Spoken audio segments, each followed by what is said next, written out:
the best iRacers in the business.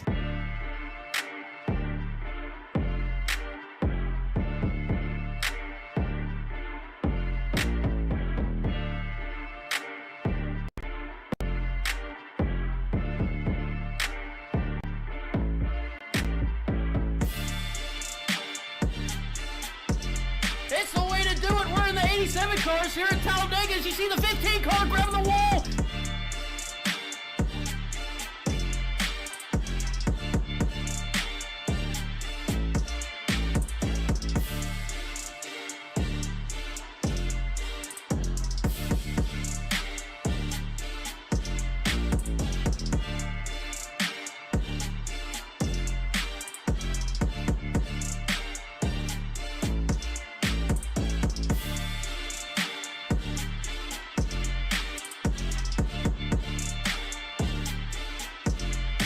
My goodness, Wow. He did it. He made it through that. Wow.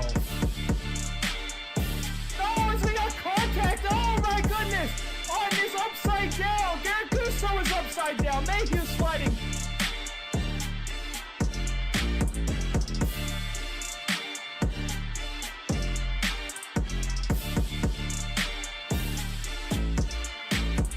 They're not being able to stop the 7 car, losing it. He's into the grass on the tri-oval. He's going to get a penalty for that.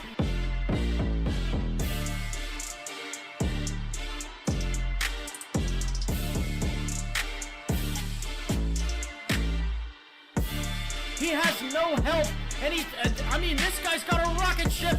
Move aside, Kim Jong-un, the 46 crew can build a better rocket than you.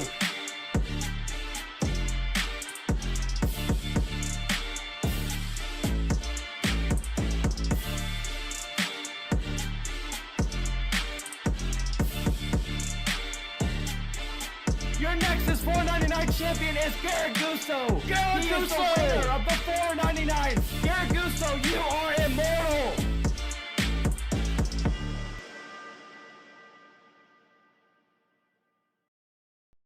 We're the hub for motorsports. If you love racing, this is the place to be.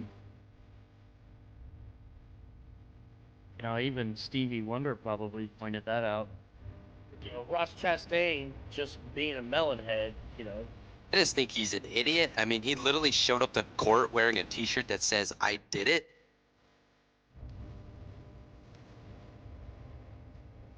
The drivers are complaining they're driving dump trucks again for Blaney?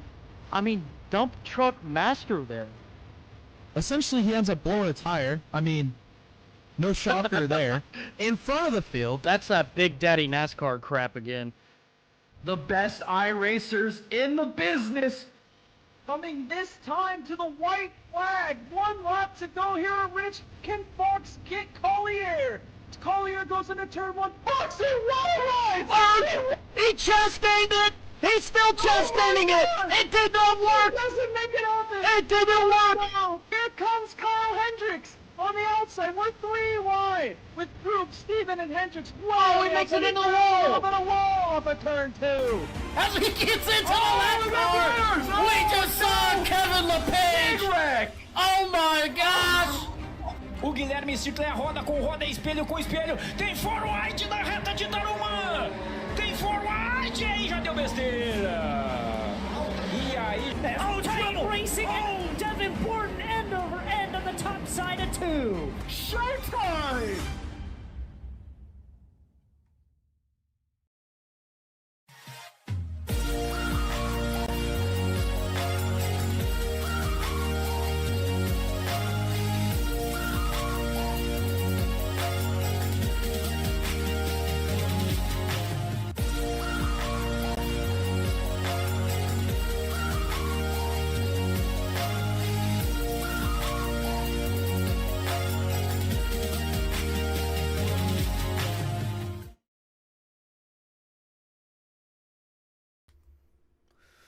Welcome back, everybody, to another fantastic broadcast here tonight at Le Mans. We're taking on Le Mans with the Sports Car Series here in the Nexus Sports Car Challenge. What is it? 85 minutes around here tonight, around infamous Le Mans. First and foremost, though, I've got Jay in the booth. Jay, how you doing? Oh man, I'm excited. I've been waiting for this. We had it scheduled about a month ago. It's been a long build-up for this race, but I'm excited. 3 strong classes of cars here from GTD Pro, GTD, AM, as well as GTP. I'm excited. This can be fun. Around Circuit de la Sarthe here at Le Mans, it's going to be so much fun. Absolutely, it is. We're going to be having so much fun for this race, and we'll be looking forward to all the on-track action that will be happening tonight.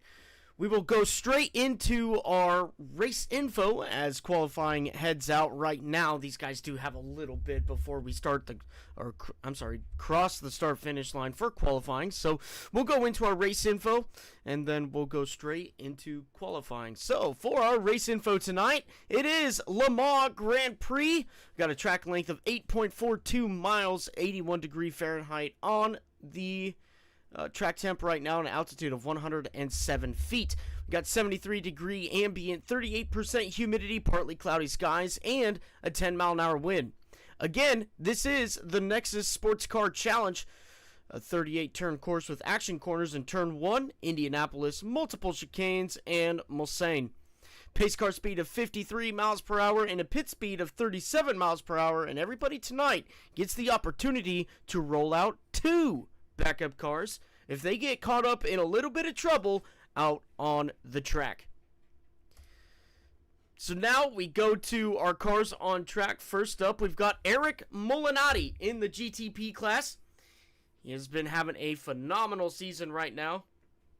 As you can see, he is getting ready to start his qualifying lap in that number 46 Porsche GTP. Here he comes across the line, looking to set a good pace here tonight, trying to get that thing up on pole.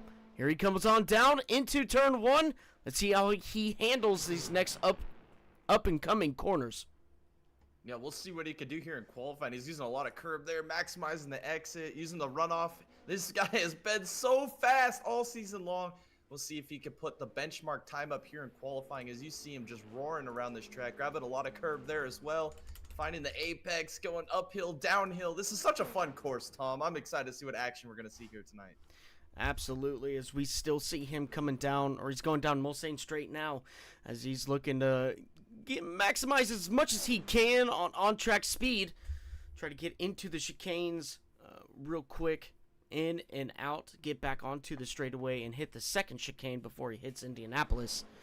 But as you can see now, the 46 heading into the first chicane here, using all the curbs he can, trying to maximize as much track as he can as he comes off the first chicane. Real clean entrance, real clean exit there as the 46 now works down into chicane 2. Yeah, he's going to continue here down the Mulsanne straight, headed for the second chicane, down this long straightaway. This straightaway goes on forever, it seems. He's going to be flying down here with a lot of speed, carry it down here into the chicane. Let's see if he can maximize here through the second chicane here on this race course. He's going to maximize the first curb, second curb, and then get the drive off of the second chicane here. And there it is to the exit back down Mulsanne straight, heading into Mulsanne corner here.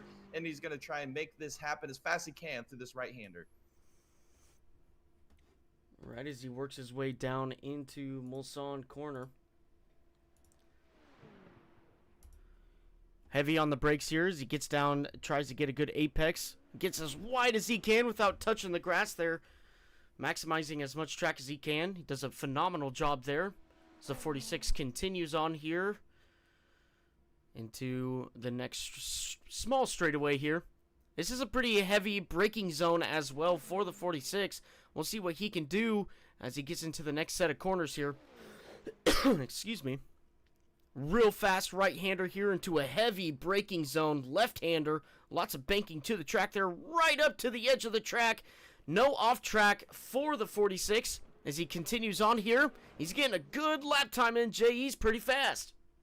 Yeah, he's going to continue this lap here. He is flying right now. He's going to continue down this little short chute here, heading into this next turn section here. These little S curbs here for the Porsche curbs, as they call them here. He's going to continue with all the speed he can, try to maximize here through the apex of that corner, get a little bit of runoff there. This is a really tight section of this course. A lot of opportunities for mistakes as you see him just absolutely flying through here, carrying as much speed as he can. Into this left-hander, grab a little bit of curb, use the exit there perfectly, and then into this little right-hander, back to a left-hander as he's going to continue on towards the front straightaway to complete his first lap here in qualifying. Through the 4 chicanes he goes real quick, as you can see the handwork from Eric Molinati. The final corner, and now down across the start-finish line. Let's see where he puts that 46 as he crosses the line. He goes to the top of the board with a blistering 322.497. Yeah, that's an incredible lap time. He's currently 2.5 seconds over Ryan Bird there in the P2 position. So Molinati setting the bar high here tonight in qualifying as now we go on board here with Brian Berthium as he crosses the line. Let's see what he does here. That's a P3 for him with a great lap time here in qualifying. Now on to Ryan Mulvey, I believe this is here in the GTD AM class. Let's see what he could do on the qualifying time.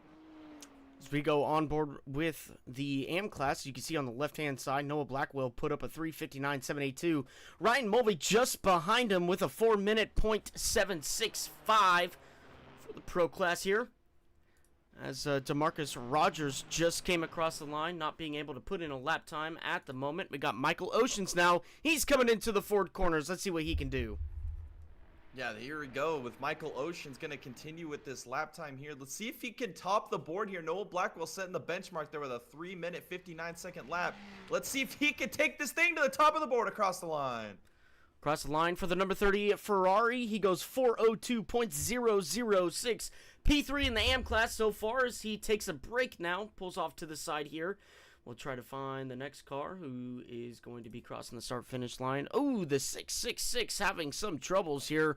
I wonder if it's in relative to his number, having a little bit of issues there as he resets back out on track. We got Fozzie Facillo now. He is looking to come through Porsche corners now, or coming up into Porsche corners, excuse me. Last time by, he did a 3:31.516. Let's see if he can improve on that. Yeah, we'll see what he can do in this beautiful looking GTP machine here tonight as he's going to continue on with this speed here into the Porsche curves. He's going to try and carry as much speed as he can. You see a little bit different entrance there. Get right down to the apex up here into this tight, narrow section of the course. You see how close those walls are to each other there. Carrying a lot of speed, a lot of aggression here through this part of the course to get as much speed as you can built up. Let's see what he can do as he continues on here into the Forge Canes. All right, here he comes. The number 755 coming through Ford now.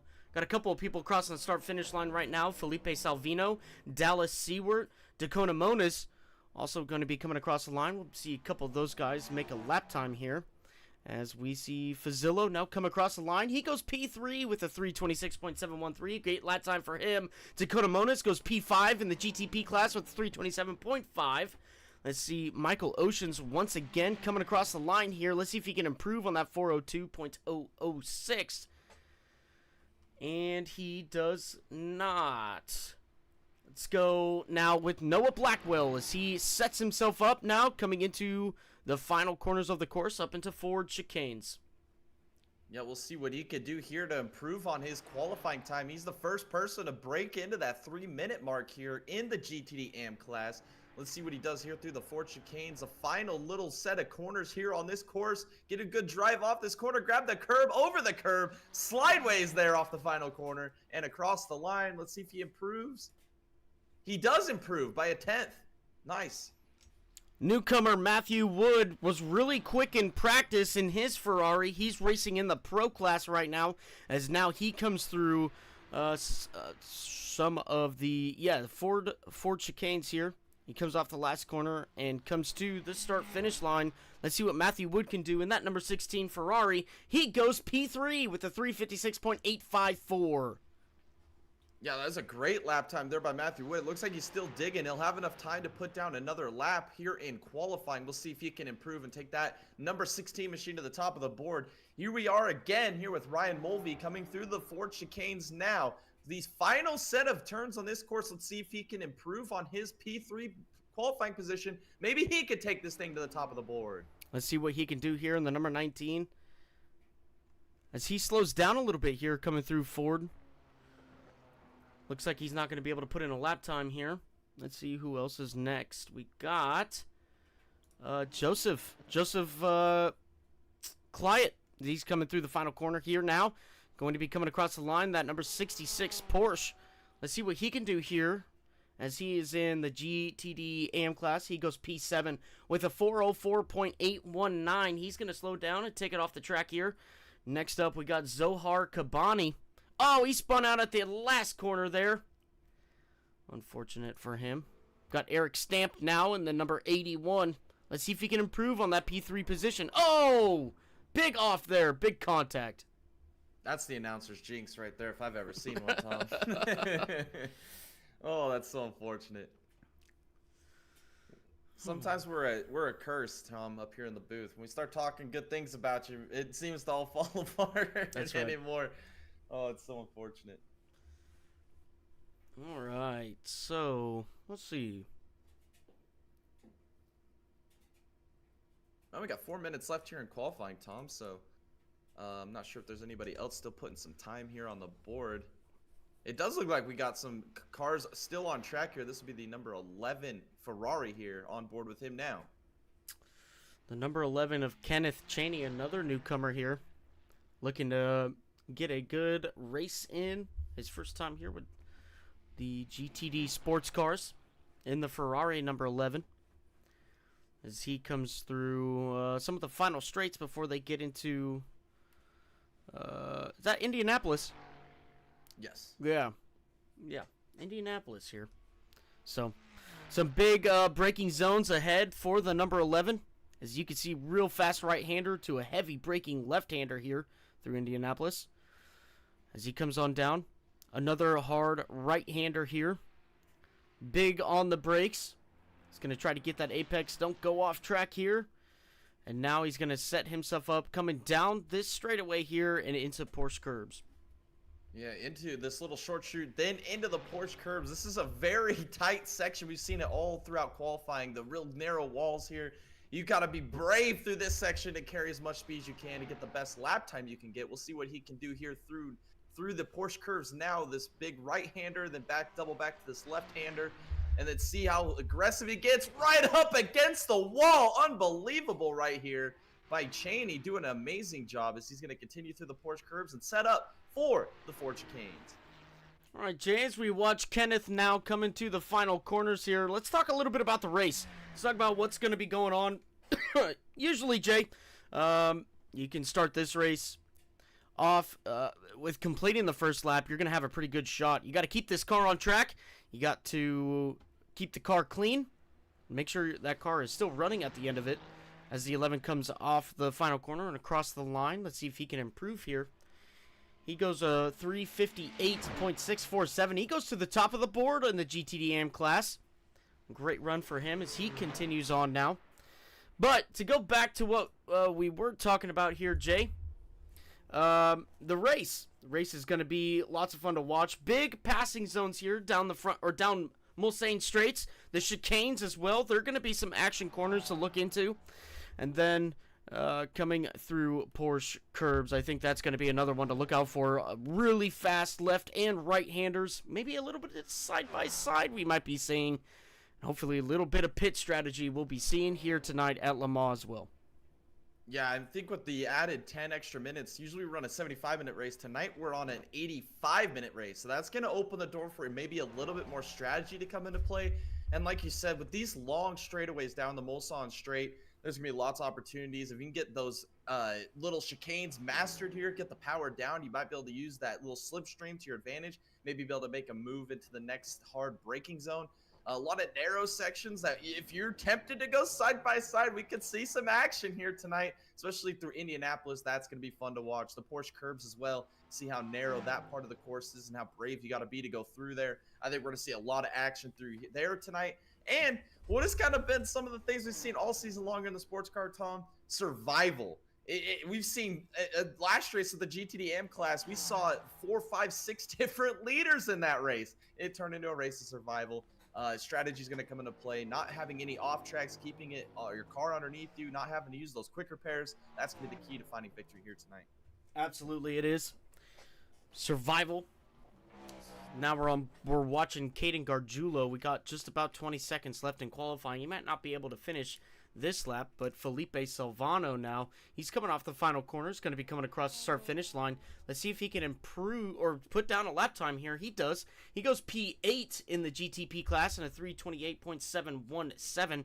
Ryan Mulvey still on track. Bruno getting off track. Travis Smith as well. But Caden, not going to have enough time to get out of or to put in another lap here. Qualifying is over. Eric Molinati taking to the top here for the GTP class. And Jay, I missed it. Who was GTD Pro and AM? Do you know? Cheney was your AM qualifying pole, and I think it was Maylard was your pole for GTD Pro. So Maylard. That would do it. Yeah. Awesome. Well, let's see if any of those guys are here. Maylard is not. Kenneth Cheney is here. Let's talk to Kenneth Cheney.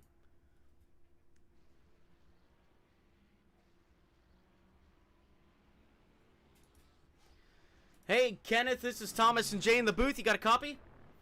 Yes, sir. Hey, a great run you had out there for your qualifying run. You come out here in your first race with the Nexus Sports Car Series, and you find yourself on pole for the GTD AM. How you feeling tonight? Oh my God, I'm feeling good. I didn't even realize that. Yeah, I don't know how I pulled that lap out. I was just pushing it really hard, just hoping I wouldn't lose it off track. So.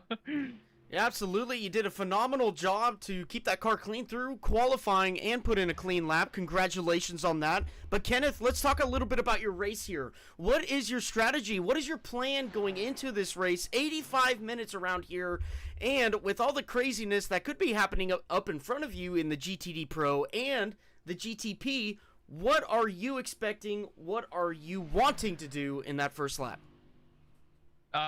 First lap, just stay out of the carnage. Hopefully not get involved in any wreck. Yeah, but the plan throughout the race though is just push hard but push smart.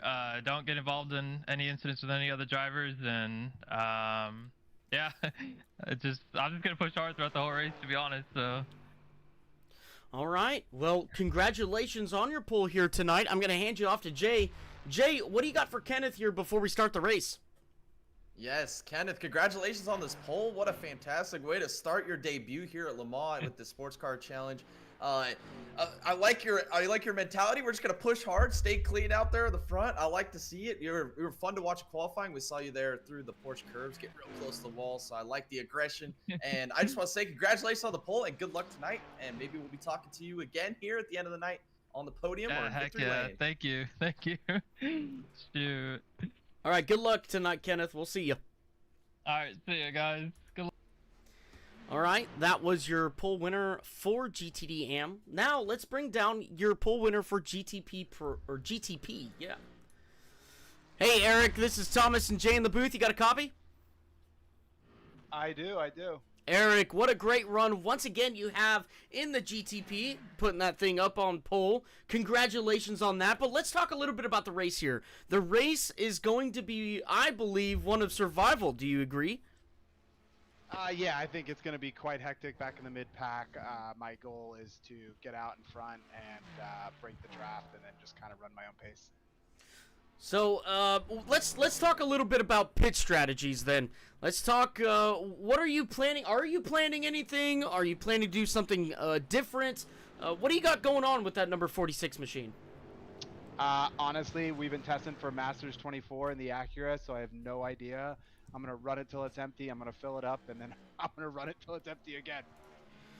Well, I mean that's a strategy. You know, that's all I got for you, man. I don't got anything else. I'm just trying to be fast. Heck yeah. All right, well, look, once again, you put yourself out on pole. You've had a phenomenal season so far. How confident are you that you could bring that 46 home in P1? I think that as long as we keep it clean and able to get through the traffic, I think it should be a pretty straightforward race and just try to manage and not try to be a hero. Absolutely. Well, congratulations on your pole run tonight. I'm going to hand you off to Jay here. Jay, what do you got for Eric before we start the race? Yes, Eric, congratulations on your pole. Fantastic job that you did there in qualifying. Put up a heater of a lap. I like your strategy. We're just going to run it till it's empty, fuel it up. We're going to go left. We're going to go right a few times, and we're just going to find ourselves a victory lane, which hopefully we can see that happen, and we can talk to you again at the end of the night. That's the goal. So I'll see you guys in 85 minutes. I love it. I love it. All right, see ya, Eric, and good See luck. you guys. Thanks. All right, Jay. Some confidence, some surprises that we heard from some of the drivers regarding their qualifying times. Look, this is going to be a great race. It always is a great race with the Sports Car Series, and I think we're looking forward to another banger here. Oh, 100%. The Sports Car Series has been just an absolute,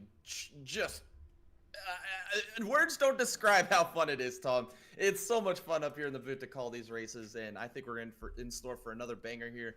Full classes in all 3 series. I mean, this is going to be wild.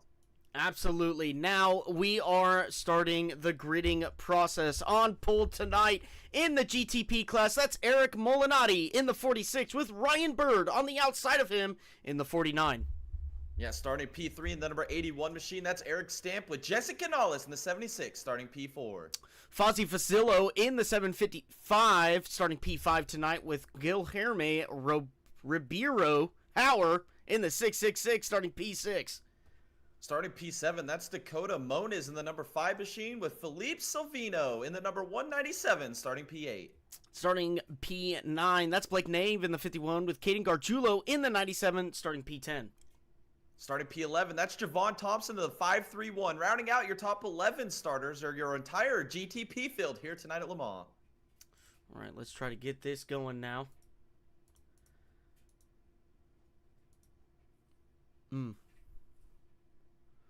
Well.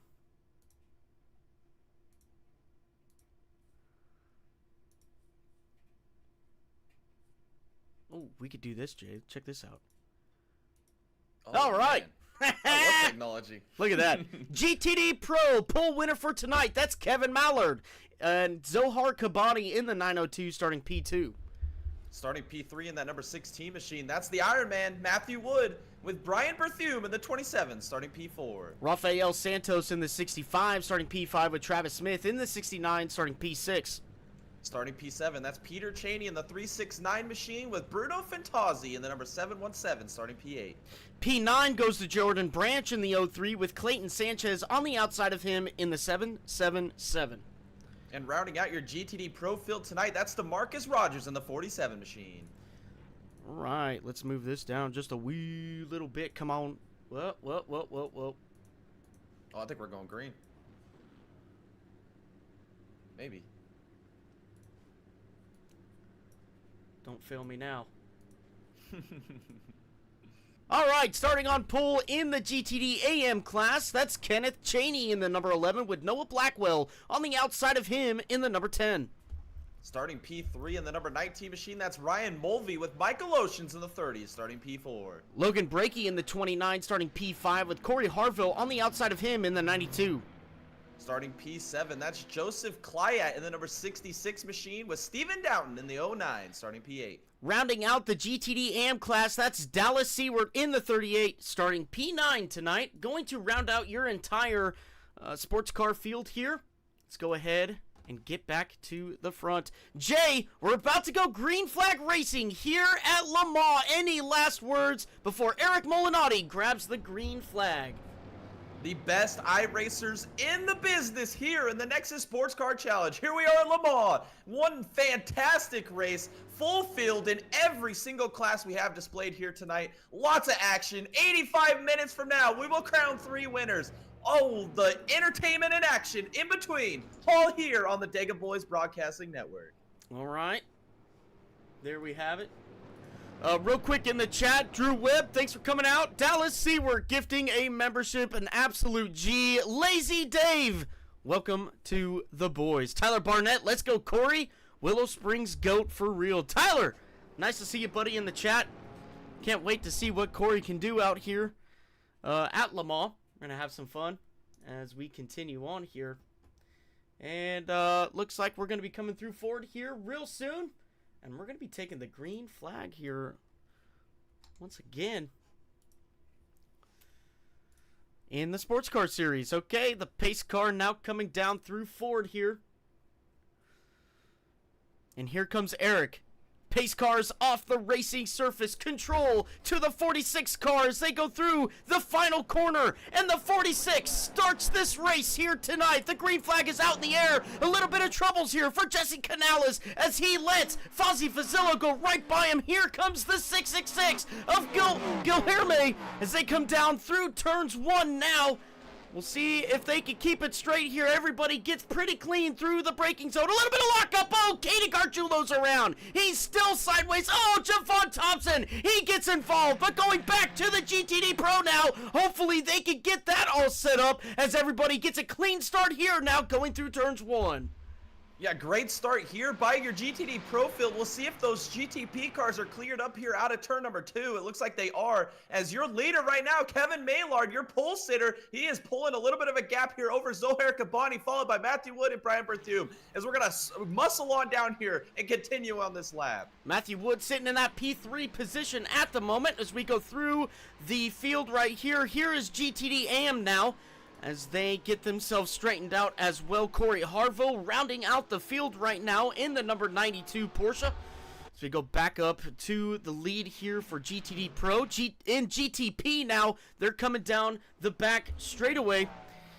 After first chicane, Eric Molinotti's got a little bit of a gap here to Ryan Bird now. That's about 0.4 of a second. He's getting a little bit of draft here coming down into the second chicane.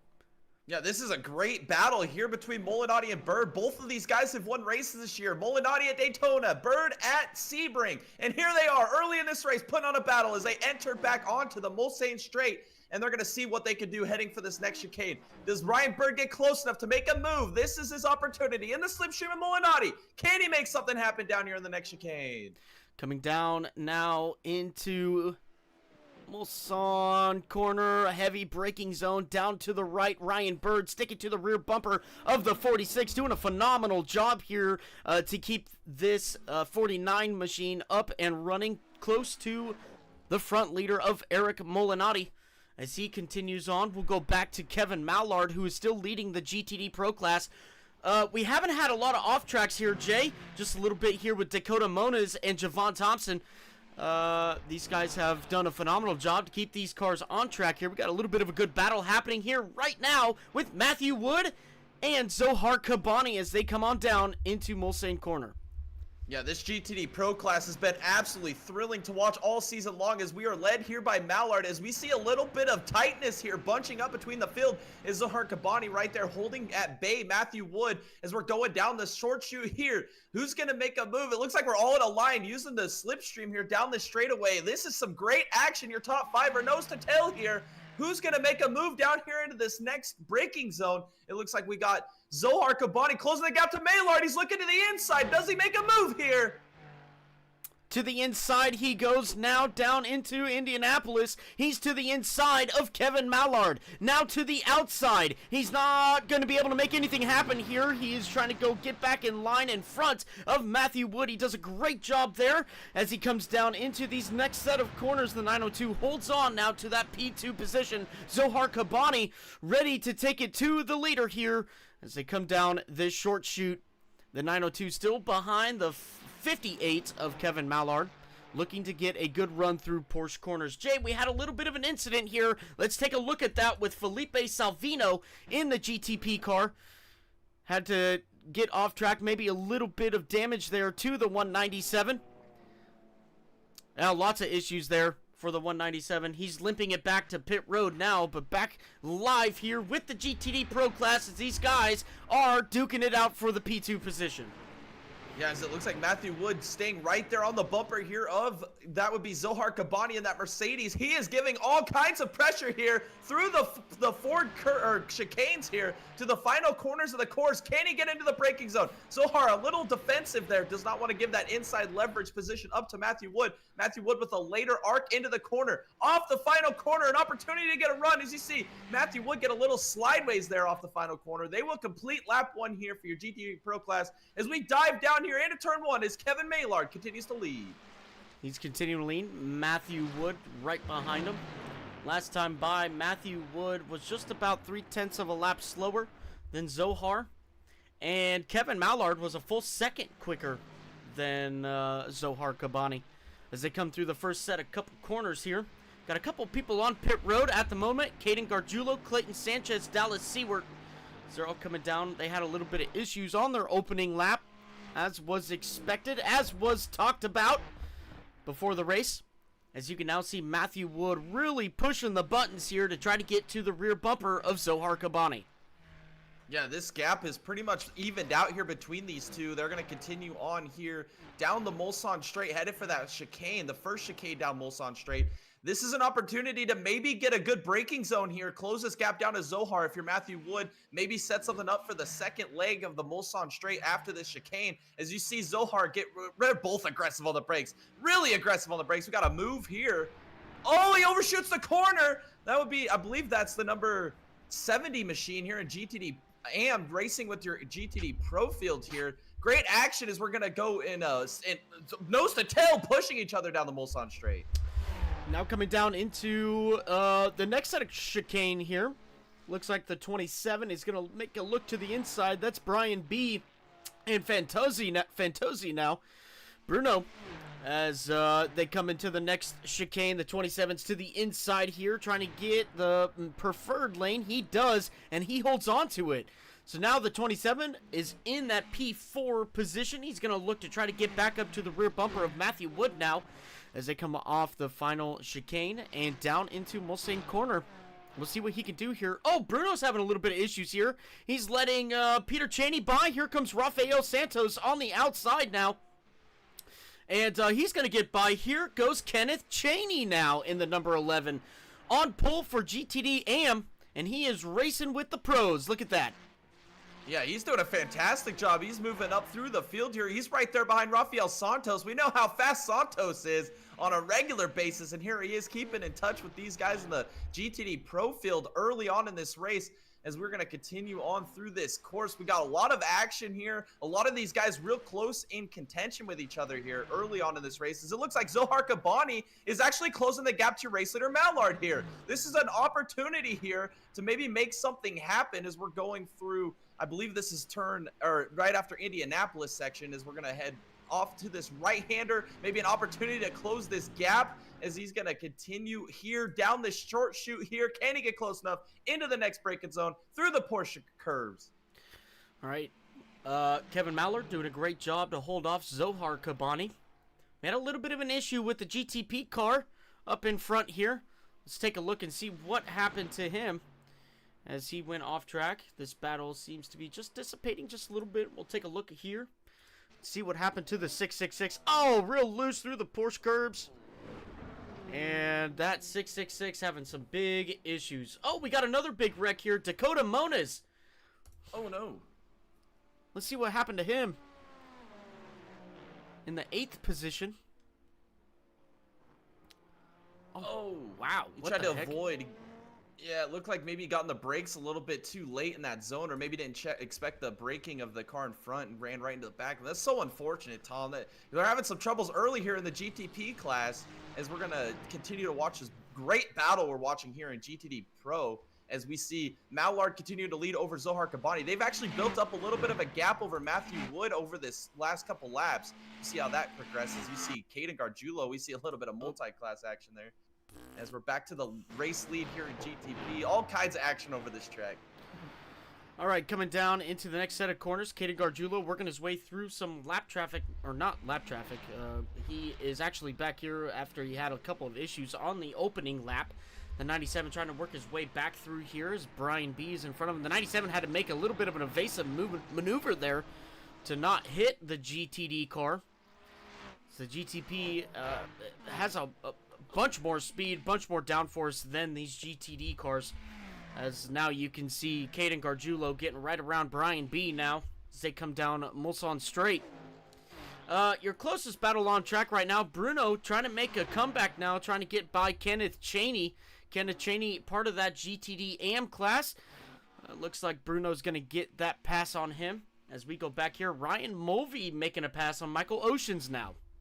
Yeah, that's for the P2 position in GTD, and we're side by side, door to door, wheel to wheel action here down this long Mulsanne straight, down into the first chicane, down the Mulsanne straight. Mulvey's gonna make the move to the inside. Great move there by Mulvey. Can Michael Oceans fight back here, as he might have a little bit of bumper business from behind as well, as we're gonna have multiple cars under a blanket here down the Mulsanne straight. Who's gonna make a move? Is there a little bit of a challenge? We got this Mercedes behind Michael Oceans, maybe be able to make a move.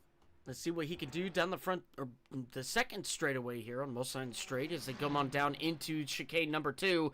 The Mercedes looking to the inside of the Ferrari now. DeMarcus Rogers trying to make something happen here down into the chicane number 2. He's going to pull out. Michael Oceans overshoots the corner just a little bit there. He holds on, but he's not going to be able to make a pounce on Ryan Mulvey. Here comes DeMarcus Rogers now, all over his rear bumper as they finish out the Mulsanne Straight and go down into Mulsanne Corner. Here they go, right on the long straightaway. He's going to grab a draft here. Let's see if he can pull out and make something happen here during the heavy braking zone. Yeah, it looks like he's close enough. He's looking to the outside. Now he's maybe going back behind him. Oh my goodness, that was a great opportunity. He had to get early on the brakes before getting into the back of Michael Oceans. Michael Oceans applying the pressure back to Mulvey, but here comes Rogers. He got a great run down the short chute. Maybe he sets something up before we even get to Indianapolis. Side by side, wheel to wheel, door to door action. Michael Oceans and Rogers still battling it out. Looks like Rogers is going to have the inside leverage here over Michael Oceans as they close the gap down to Mulvey now. This is going to be great down here in Indianapolis. And here they go, a fast right-hander. They're going to get another fast right-hander here, and look at Rogers go. Still side by side, but he's making up time even without a draft. The fast right-hander, he takes Michael Ocean out here as they go down into Indianapolis. The 47 Mercedes now setting his eyes on Ryan Mulvey in front of him. Ryan Mulvey in that. Oh, he had to avoid. He overshot that corner. He rebounds pretty well here, but Michael Ocean's back to the inside of him as we had a little bit of happenings up here. Jesse Canales having some issues in the GTP class, as you can see right here in that Acura. Here he comes through the first chicane here on Mulsanne Straight as we go back to this thrilling battle here between the Mercedes in the Pro class with DeMarcus Rogers and Michael Oceans. Yeah, as we got sideways action, Michael Oceans, how did he save that thing? Holy cow! Dead sideways there, and he saved it right there through the Porsche curbs. Unbelievable. He's going to lose a lot of time here, but he still has a clean race car. That's the important thing here out of that scenario, as it looks like Noah Blackwell now closing the gap. Here he is in the P4 position in AM. Can he close this gap down to Michael Oceans? That's a pass for position. For the P3 position is Blackwell. Seeing it. It's like a shark smelling blood in the water now. He's going to try to close this gap down to Noah Blackwell through the Ford chicanes. All right, coming off the final corner now and coming across the start-finish line. That's Noah Blackwell in the number 10 Ferrari, trying to hunt down the number 30 Ferrari, Ryan Mulvey. We had some issues with Javon Thompson. Javon having some issues out there early on. He's going to try to let some of these guys by. Not going to be able to do it in the second corner there. Kenneth Cheney and Bruno Fantosi having a little bit of a tussle there between themselves. But Kenneth Cheney doing a great job and getting almost a 5-second lead here. Everybody keeps it straight as they come down Mulsanne Straight now. We'll go to the GTP class here for a little bit. Let's talk about Eric Molinari and his 7-second gap right now. 7.5 second to Ryan Bird in the number 49. He has been doing a great job to keep up with the leader here. Unfortunately, has just a little bit of a gap now between himself and the leader. But we've got lots of time in this race. Anything can happen.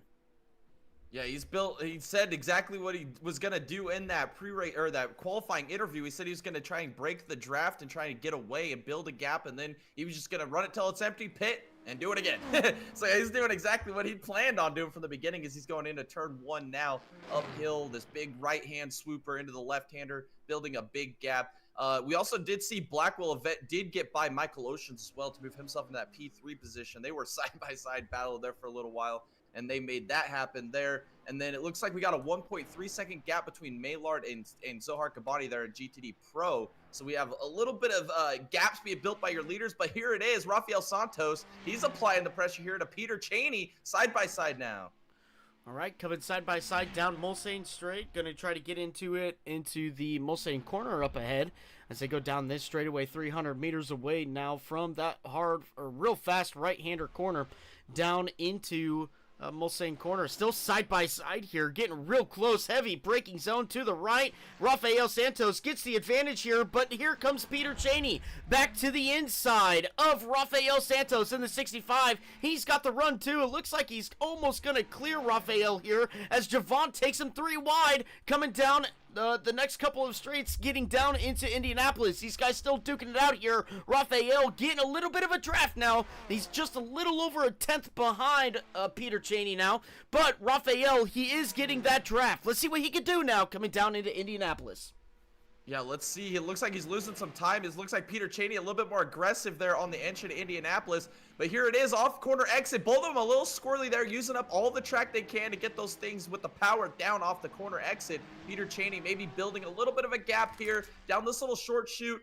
And Peter Cheney doing a fantastic job. It looked like maybe that was Cheney, your race leader, Kenneth Cheney, was off track there, back there, off that corner. But down the short chute, we're going to continue here with these two guys. Rafael Santos maybe losing a little bit of touch here to Peter Cheney.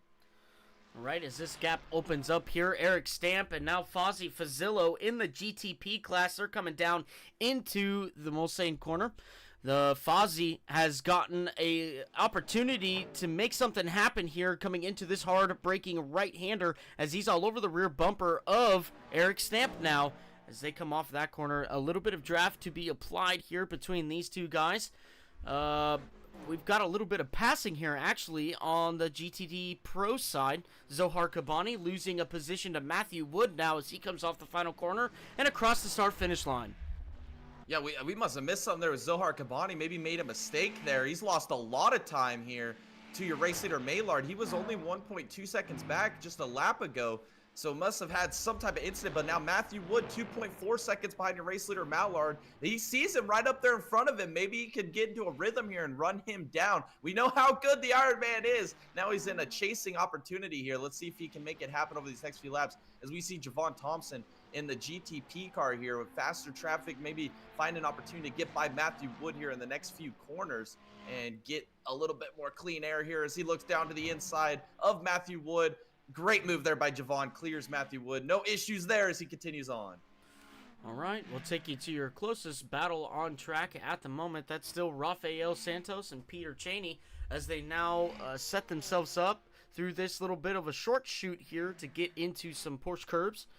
The 65 still sticking behind the 369 right now by about a half a second as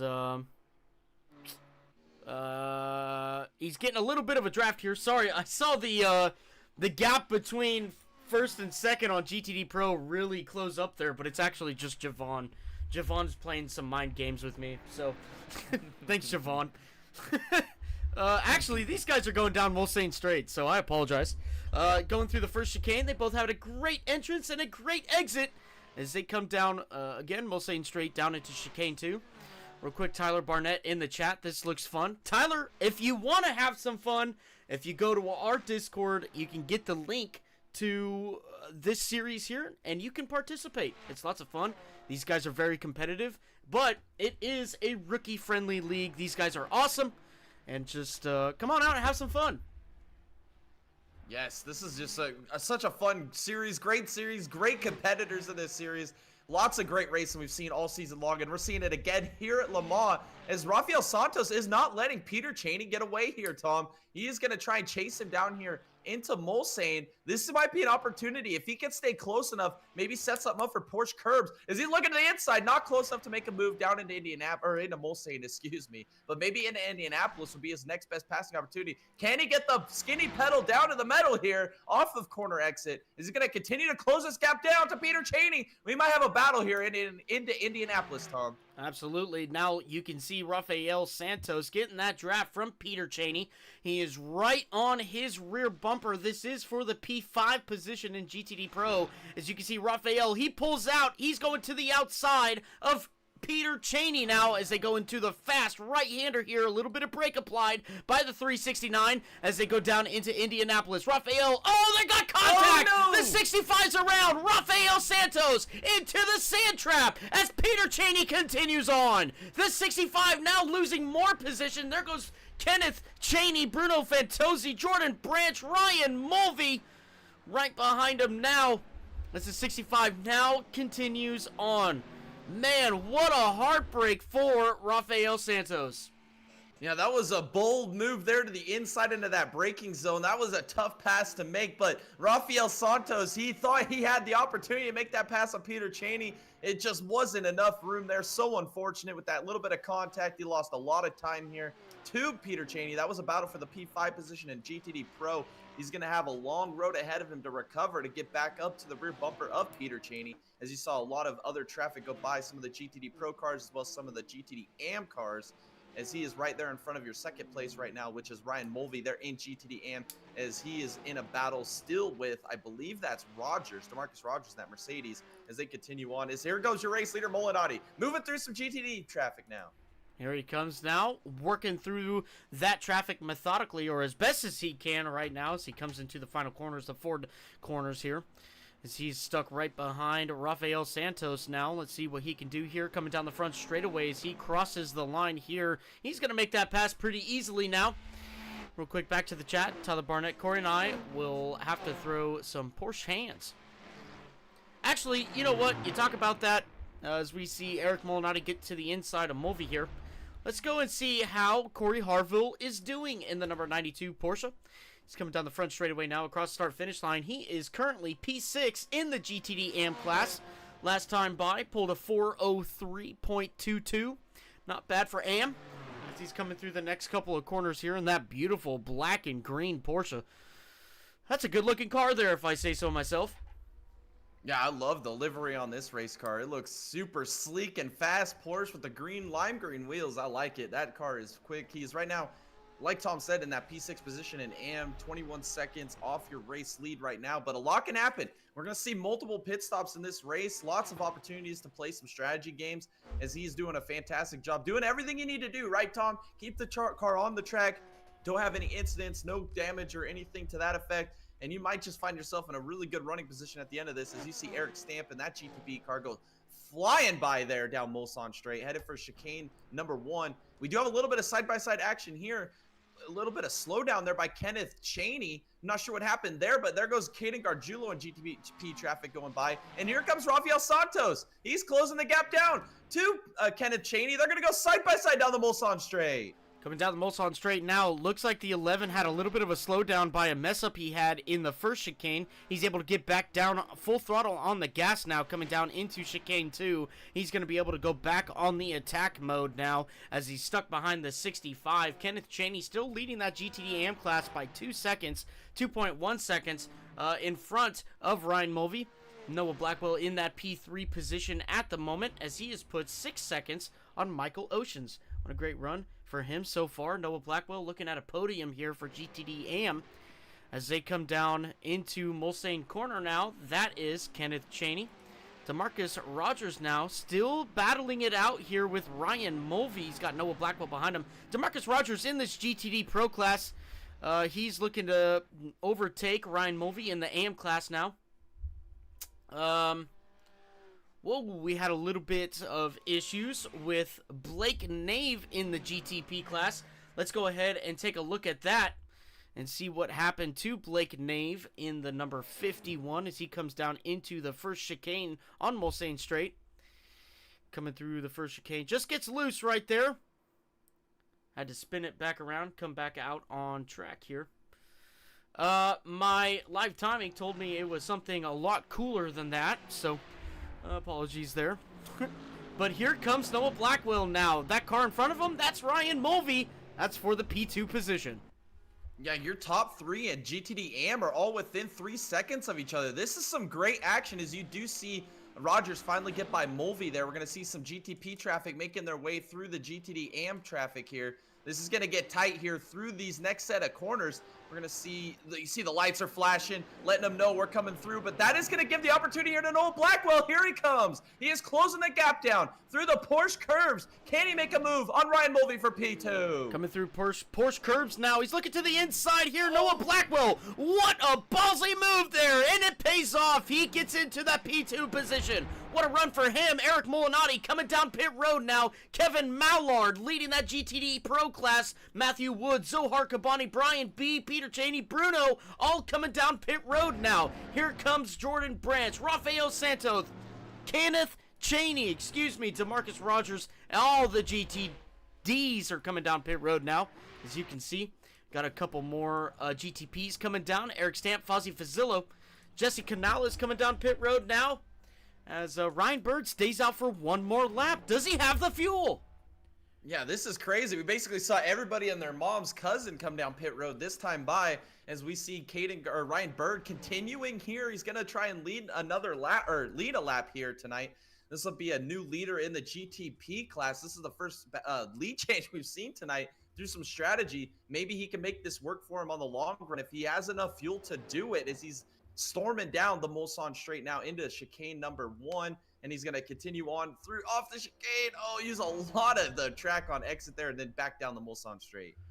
All right, as we saw that, we now have GTD cars back on track. The pros are out here now. Matthew Wood in that P2 position. Kevin Mallard still holding on to that P1 position. Zohar Kabani P3. He got a big old gap between himself and Matthew Wood. 5.75 seconds at the moment as he's coming down into Mulsanne straight. One more corner there before he gets there. But he's going to get a good exit here and try to get a run and try to get back up to the leaders. Matthew Wood still 1.2 seconds behind Kevin Mallard, as we've got a couple of cars coming off of the pit road, GTPs. Jesse Canales being the first one there. Here comes Felipe Salvino. There is Logan. Oh, excuse me. I think that was Ryan Mulvey. Maybe. I don't know. Jordan Branch, that's who it was. I'm sorry. Jordan Branch coming out as well. Joseph Client back out on track as well. But Kevin Mallard still out in front in the GTD Pro. Here's your closest battle on track right now, though. It's Noah Blackwell and DeMarcus Rogers.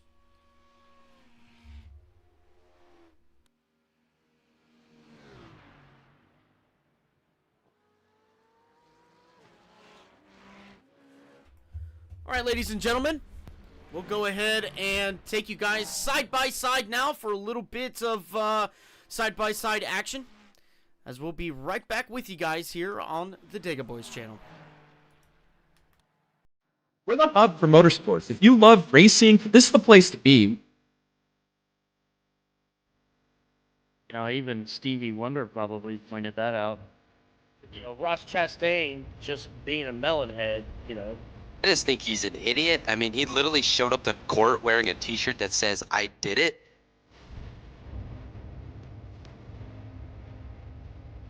The drivers are complaining they're driving dump trucks again for Blaney?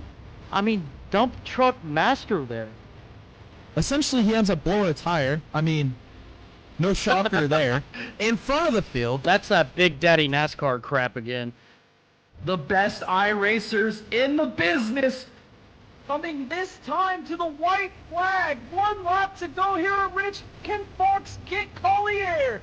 Collier goes into turn 1. Fox in wall rides! He chastained it! He's still chastaining it! It did not work! Doesn't make it happen! It didn't work! Here comes Carl Hendricks on the outside. We're 3 wide with Group, Steven, and Hendricks. Whoa, he makes it in the wall! Up in the wall off of turn 2. As he gets into the left car, we just saw Kevin LePage! Big wreck! Oh my gosh! O Guilherme Ciclé roda com roda, espelho com espelho. Tem forward na reta de Tarumã. Tem forward e aí já deu besteira.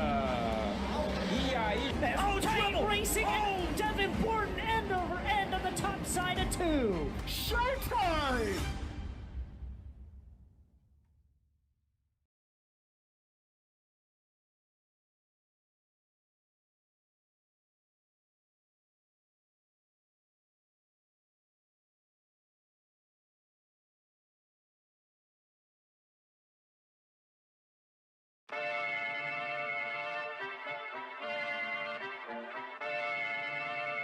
The best iRacers in the business.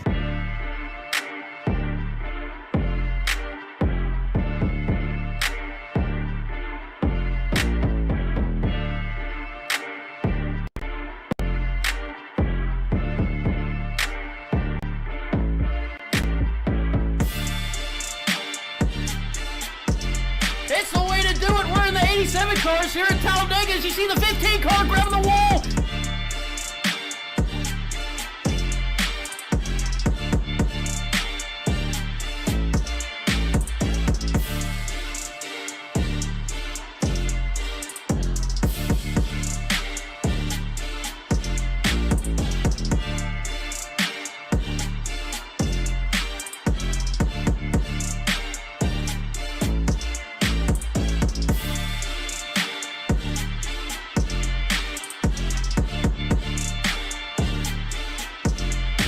My goodness! Wow. He did it! He made it through that! Wow.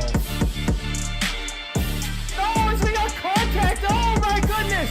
Oh, and he's upside down! Garrett Gusso is upside down! Mayhew's sliding!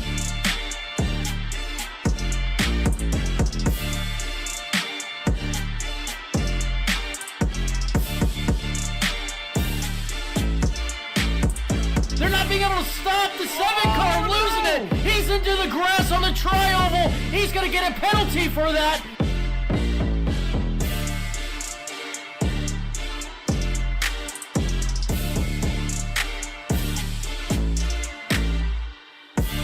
He has no help, and this guy's got a rocket ship. Move aside, Kim Jong-un, the 46 crew can build a better rocket than you.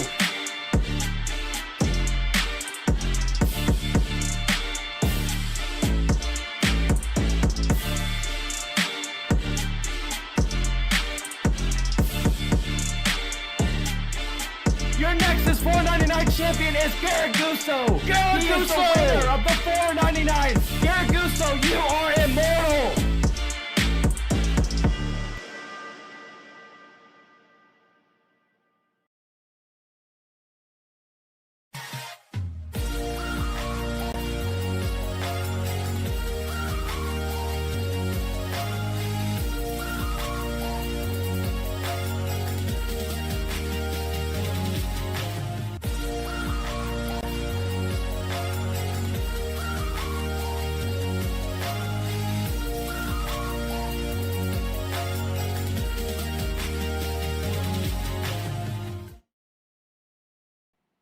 All right back with you guys now. We got a little bit of a battle happening here in the GTD Pro class. That's Bruno Fantozzi and Peter Cheney now in the 717 and the 369 as Peter Cheney goes to the outside at Indianapolis. He makes a move there. He's going to get the preferred lane now going into this next corner, and he's going to hold on to it. Peter Cheney up into the top 5 now with Bruno right behind him, but Bruno, he's not backing down. He's going to stay in the slipstream here, and he's going to try to make a pass. Here he goes. No, he's still going to hold on to that draft as they come down into the Porsche curbs. Here he goes. He pulls out. Here comes Bruno trying to make a pass. Oh, near contact there. We are side by side here. Bruno gonna try and make it happen on the inside. Peter Cheney hanging it around the outside through Porsche curbs. This is some great action here as we see Bruno actually make the move. Fantozzi is past Cheney now as we're gonna continue through the Porsche curbs. What an amazing move there. I can't believe he made that happen. They stayed side by side all the way through the Porsche curbs. Unbelievable. As we're going through the final set of corners here, we see a pit stop here. Is that Mallard? Oh, Kevin he has Mallard. big damage. Oh no, he was your race leader. We saw during that side-by-side that he did lose the lead. Tom was saying he had a couple of those off-track issues that we might have missed there, but now it's fallen apart here by your pole sitter. Let's see it. Oh, there he goes through the first couple of corners here. Makes inside wall contact off the corner. That's how Matthew Wood is now your GTD Pro leader. As he's coming through the first sets of corners, now getting onto Mulsanne Straight. Zohar Kabani in that P2 position, currently 7.1 seconds behind Matthew Wood. Brian B in that P3 position. Now, Kevin Mallard still in pit road. He's going to take a quick repair there, roll out his backup car to get back out on track here. But man, what a devastating loss there by Kevin. Yeah, we also had a lead change there in GTD AM. Noah Blackwell is gotten by Kenneth Cheney. This is some crazy stuff happening here throughout the field.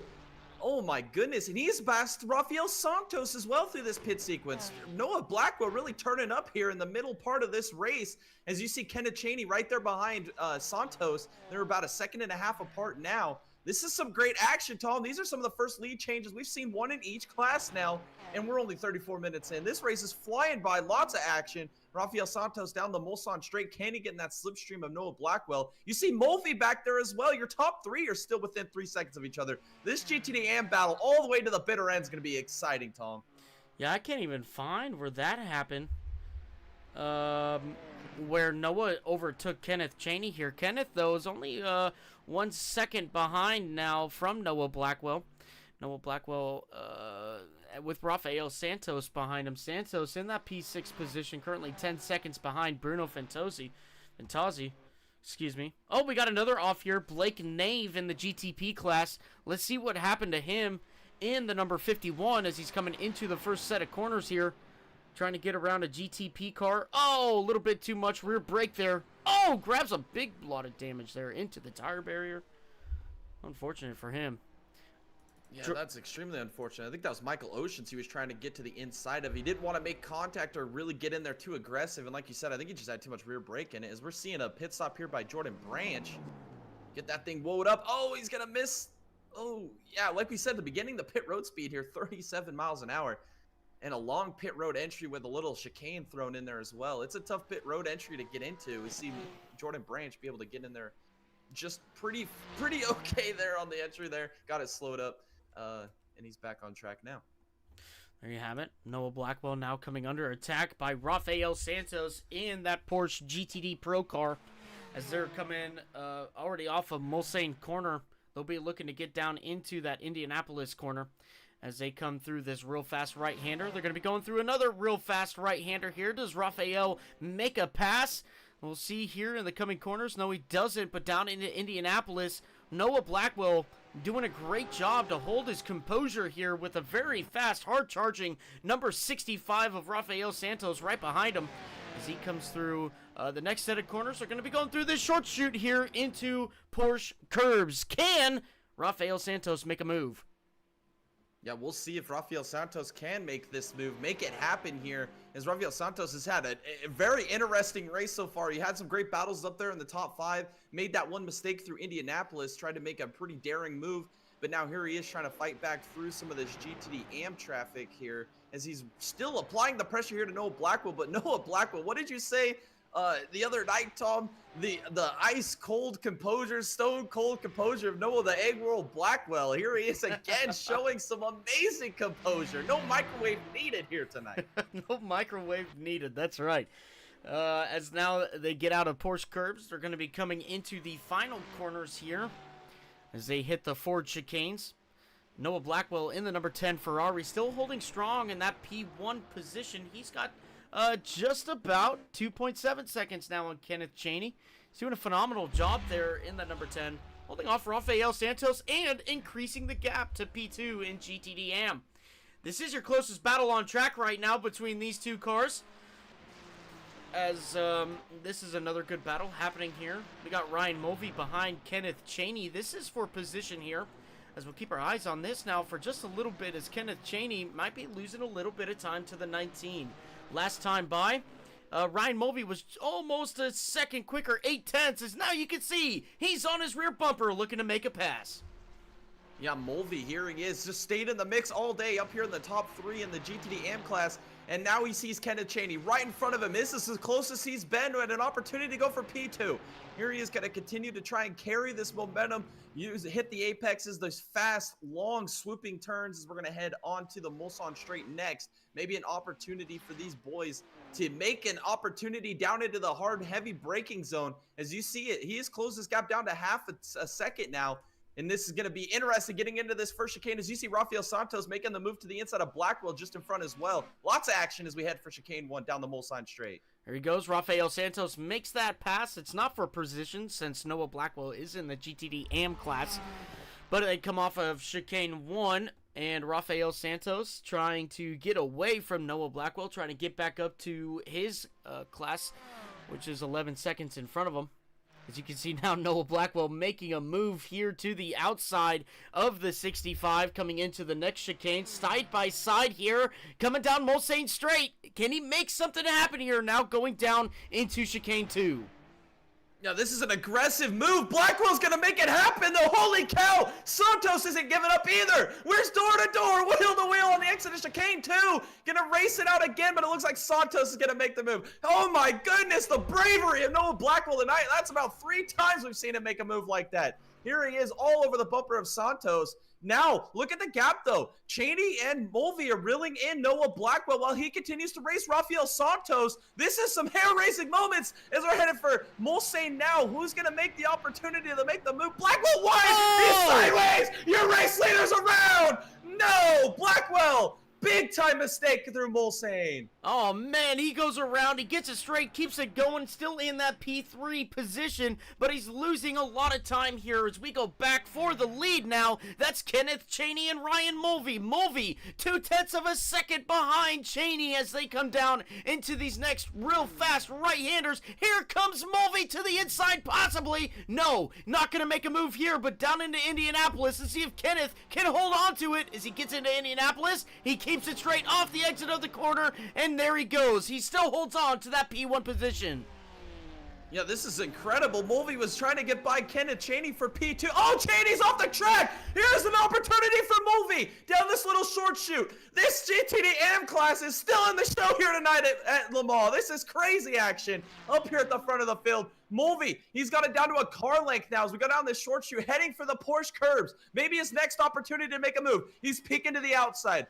As you can see, Cheney be a little defensive here. Down here into this right-hand swooper. Maybe an opportunity here through the Porsche curves. Is Luke gonna get on board here with Mulvey as he is digging now? Yeah, you can see a very good idea of what these guys are going through these corners. As you can see, Kenneth Cheney made some big curb contact there. Here comes Mulvey now, right to the rear bumper. He gets a great exit, going down into the forward chicanes. Look at him go, side by side now into the final corners of this racetrack here at Le Mans. Side by side into the chicane, and Mulvey gets it. Look at him go to the point here in GTDM. Your winner at Monza, Ryan Mulvey, he's going to try and continue on here with another victory here in the GTD AM class as he gets by Kenneth Cheney.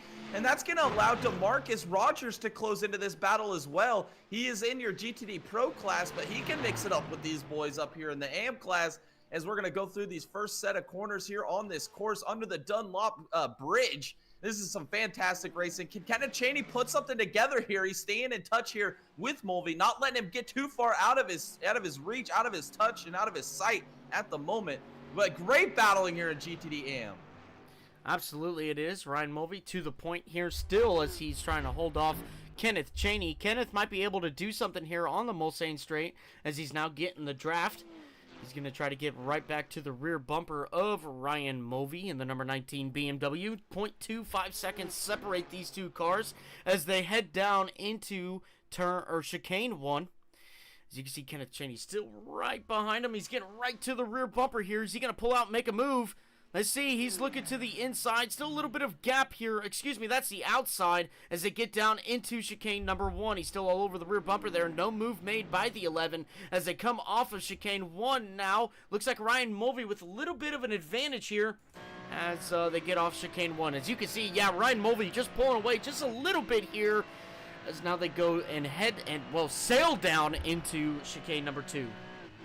Yeah, it shows how important corner exit is down this long Mulsanne straight. It feels like it just goes forever out of these chicanes. Imagine if we didn't have the chicanes here tonight. These guys will be flying down this long straightaway. But here we are down into chicane number 2. You see Mulvey get on the brakes nice and gingerly here. Grab the apex there.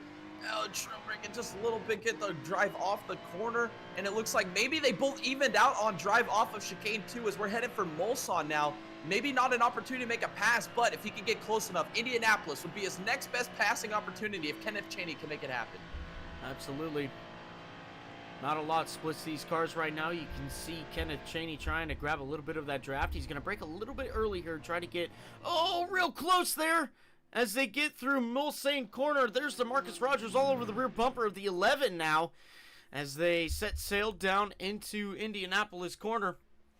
Kenneth Cheney losing time to Ryan Mulvey. DeMarcus Rogers gaining time on Kenneth Cheney now as he's up to his rear bumper. It looks like he's going to try to make a pass here. The fast right-hander. Let's see if he can make it happen. Yeah, this is going to get aggressive. Can Rogers make this pass on Cheney here? This is going to be crazy. He made it happen before they even got to the turn. Great move there by Rogers. Cheney not necessarily what he wanted down here in Indianapolis. Now he has a car between him and the race leader Mulvey. But now, can Rogers apply the pressure that he applied to Cheney to Mulvey now? As we get into this heavy heat braking zone. Oh, a little bit of bumper business there by Cheney. He's trying to get by Rogers once again down the short shoe, heading for the Porsche curves. All right, in a line now. DeMarcus Rogers is going to try his hand at Ryan Mulvey now as they come down into Porsche curbs. You can see him just staying in a line here, maybe trying to grab a little bit of draft. It's really hard to pass in these sets of corners. Oh, Ryan Mulvey has a little bit of a wiggle there. So does the 47 off the exit of that first corner there. They're all bunched up once again. Here comes Kenneth Cheney now, all over the rear bumper of the 47. The 47 going on the defensive line through Porsche curves. He's trying to hold on to it here as he's trying to track down and pass Ryan Mulvey. But off the exit now, you can see the distance between these two guys. And that is... who is that? Eric Stamp? No, I'm sorry. I think it's Blake Nave. Blake Nave, yeah, it is Blake Nave. He's mixing it up here as Rafael Santos coming down pit road now. We'll see Kenneth Cheney coming down pit road as well. So a little bit of strategy happening here. Ryan Mulvey stays out on track at the moment. And the gap has increased. Jay, we had a little bit of a off track here with Corey Harville. Not an off track, a crash here with the number 92 Porsche. Let's see what happened to him as he's coming down into Mulsanne Straight. Oh, just got loose there at the entrance. Big contact with the inside wall. The 92 is going to try to drive it back around track here to get back to the pits. Yeah, that's unfortunate there by Corey Harville. I'm kind of baffled here by this pit strategy here, Tom. We're at minute 46. We still have another 15, 25, 40 minutes left in this race. Can they make it to the end from here? I'm a little baffled by this. So we're gonna have another pit stop after this stop. We're gonna have a 3-stop strategy here. I don't know. We're gonna have to see how this plays out. These guys pitted a lot sooner on this stint than they did on the last one. Absolutely. I guess that's why I'm in the booth. I don't make those calls. Hopefully we don't have the RLL fuel man or the Penske fuel man here on the box tonight. If these guys can make it to the end or not, we'll see. Yeah. I'm baffled by this bid strategy, Tom. We'll see how this all plays out. RLL and Andretti Penske strategies here. We'll see how that... Oh, no. We have an incident with Kenneth Cheney now in the 11. Oh, no. Let's see what happened. Tires. Oh, no. Oh, no. Oh, big hit there for the 11. Goodness gracious. He's still rolling, though. He's got walking a little bit. Wheel damage to the 11, and he's trying to crab walk that thing all the way back around the track. Good heavens. Let's see how Kenneth Cheney's doing. He's still full throttling it. Slap a 15 on it and call me silly. He's still going down the straight crab walking. I think that's the Redneck Horsepower of the Year award right there. Look at that thing. He's got that thing about 15 degrees sideways down the back straightaway. This is incredible. If he can make this thing all the way back around, this is a Chad move right here by Kenneth Cheney. What a race he's had so far. So unfortunate on those cold tires. Oh, yeah, he's fighting that thing. Can it turn? Oh, this wheel into it. Can he get it? Oh, he did. He made the corner, made the first chicane. Now, can he make the second one? That is going to be the question here on this machine of Kenneth Cheney. Man, that is terrible for Kenneth Cheney here. He was having a great race. But we talked about it, Jay. The race of attrition. You got to keep that car clean. You got to keep that car safe throughout the whole race. And you can get yourself a good finish. But if you find yourself making small mistakes like this, you're really going to pay for the price, especially if you junk it in the first set of corners there. You got the whole track to go around in order to get back to the pits here. What, a 4-minute lap time. What we're looking at full health. And this guy is struggling right now. It's going to be a long one for him. Yeah, it's a long lap for sure. I think if you're Ryan Mulvey now, though, with that 5.5 second gap over Blackwell, you got to be feeling pretty good about this. I mean, the guys you've been battling with have made a couple mistakes. You've ran a flawless race so far. Now you just got to find a way to master the strategy and bring her home, and you might be looking at victory tonight as we do see a pit stop. Is this Blackwell down pit road, or is this your race leader, Matthew Wood? It is Matthew Wood. Yep, Matthew Wood down pit road. Zohar Kabani, Brian B now coming down pit road as well. They're going to be servicing those cars. Peter Cheney coming down pit road in the P4 position for GTD Pro. As DeMarcus Rogers and Ryan Mulvey, these guys are in 2 different GTD classes, but they're also going to come down pit road, both the 19 and the 47. Let's see what Noah Blackwell does. He comes down pit road as well. Michael Oceans coming down pit road. It looks like everybody and their grandma coming down pit road tonight to try and get their cars fixed. Let's see where Kenneth Cheney is at. Let's pull up our track map here. Looks like he's going into Indianapolis now. That's a long lap to be struggling like that.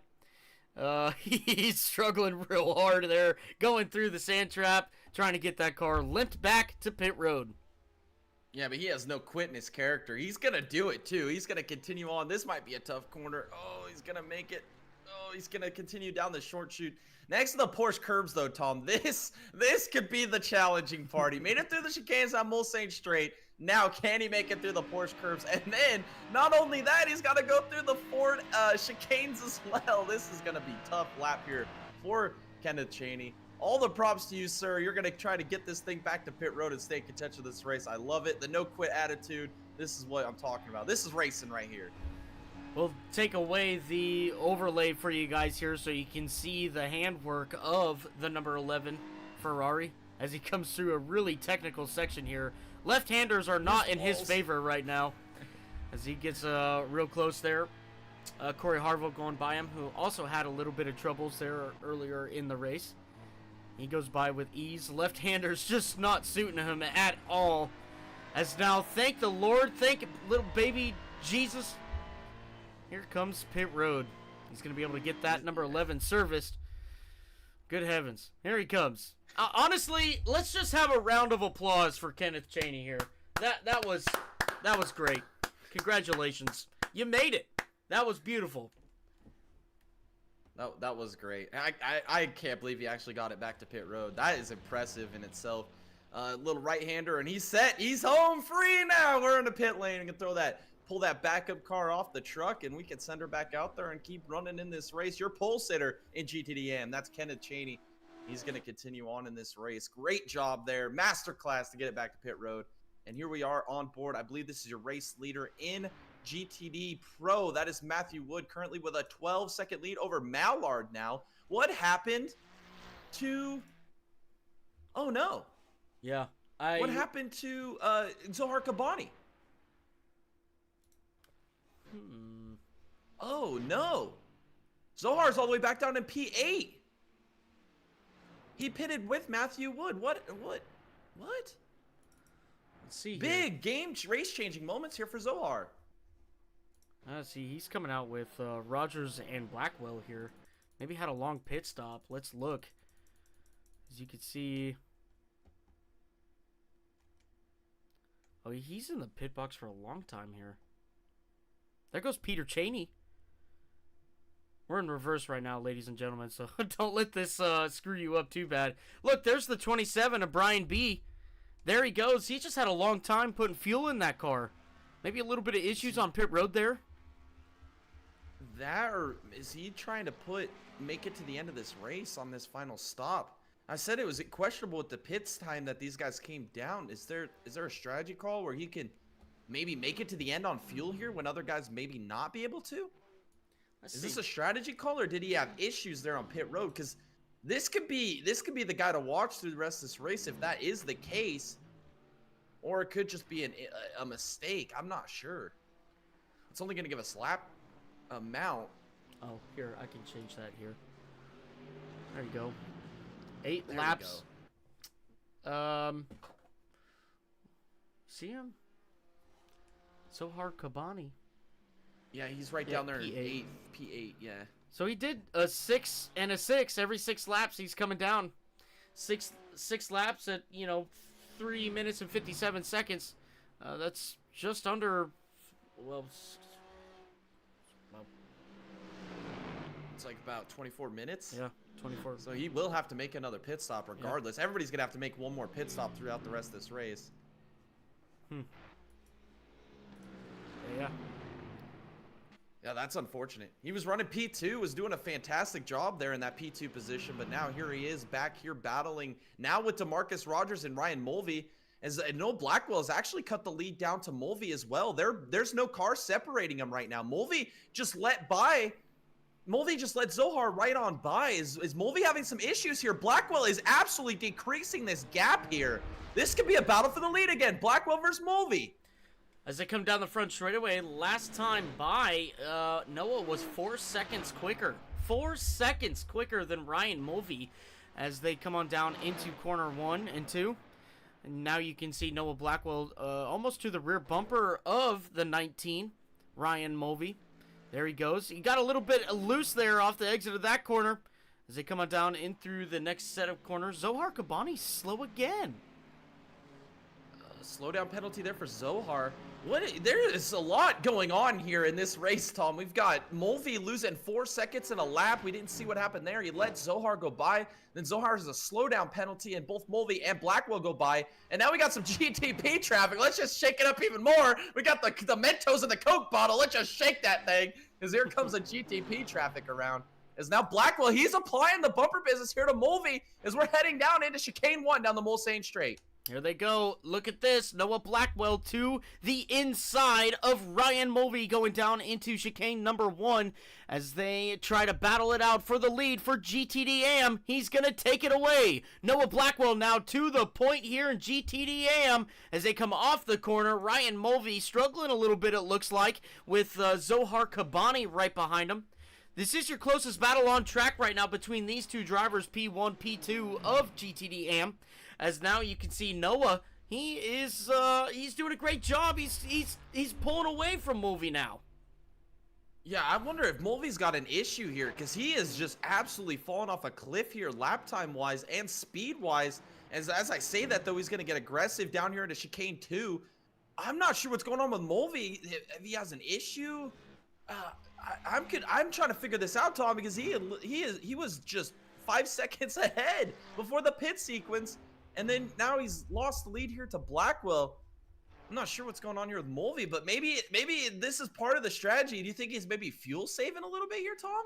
Do you think maybe that's an option here? I don't know. It's a little different. Look, these guys are gonna have to pit. I think they're gonna have to pit anyways. You know, if you were fuel saving probably the entire race, maybe, but I don't know. I really do feel like they're gonna have to make another pit stop here.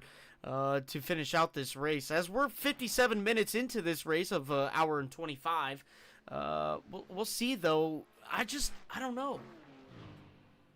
Yeah, this is interesting as we see your race leader Ryan Bird did that strategy again, go 1 lap longer than Molinati. He's on pit road now, or exiting. Oh, yeah, he is sitting on pit road. There it is. Got the tire. They got the thing jacked up. He's getting some new tires on that thing, getting some new fuel in that GTP Cadillac machine. As we see Molinati retake the lead. As Molinati and Bird have built a pretty big gap there in the GTP class. We got Fazilla and Stamp back there, a minute back, a minute 30 back. Canales right there in P5, he's a minute 49 back. So got a lot of different strategies there, a lot of different parity there in the GTP class. Remember, Jesse Canales, your winner there at Monza with the Barbecue Boys. He's out here doing a great job here in P5. Continuing on with another great run here in the Nexus Sports Car Challenge. We got Kevin Mallard now coming down pit road on that alternate strategy. Is it gonna work out for him? Early. Is it still early? Still too early to make it to the end. I think you got to pit. I don't know if you do 4-minute lap times. It's gonna be 4-minute lap times with 6 will be 24 minutes. You still got you're 3 minutes off. You need to save another lap here. If you're Kevin Mallard. They still have to do another lap because the GTPs will finish a lap earlier anyway. So, I mean, you're still going to have that extra lap in the bank that you're going to have to complete. So, I don't know. And then on top of that, we don't even know what iRacing does because iRacing is kind of funky with what they do on the white flag, too. Sometimes they'll throw a 2 to go, and sometimes they'll just throw the checker flag. BDI. Yeah, right, BDI. Exactly. So, we'll keep our eyes on Kevin Mallard here as he continues on. Ryan Mulvey now coming under attack by Zohar Kabani in the 902 Mercedes. We'll see what he can do as he come through the next couple sets of corners into Mulsanne Straight. But we got Blake Nave now coming. That's not Blake Nave. That's Eric Stamp. My bad. Eric Stamp coming through, working his way through these lap GTDs. He's going to go right on by here. As, yeah, Zohar still working over. Not really anymore. He's still losing time. Drastically. I don't know. Yeah, that's why I'm wondering if they're trying to save fuel, but I was also noticing your P3 here right now is Michael Oceans at GTD AM, and here he is on the same straightaway as your second place of Mulvey. He's only 5 seconds off your race leader, Blackwell. Michael Oceans might have something to say about this win here as we're closing in on 25 minutes to go in this race. And Zohar Kabani's still struggling, losing more time here as now Michael Oceans closes the gap as we exit off of chicane number 1 here down the Mulsanne Straight. There's Kevin Mallard just off of pit road there. Can he make it to the end? There's question marks about that whole situation as well. This is just, it's race. The strategy's all over the place here, Tom. Yeah, it is. It is, but it's exciting. We don't know what is to come here for the end of the race. We got 25 minutes left here at Le Mans. We'll see what these guys can pull out here towards the end of the race. Back to closest battle on track. DeMarcus Rogers, Noah Blackwell.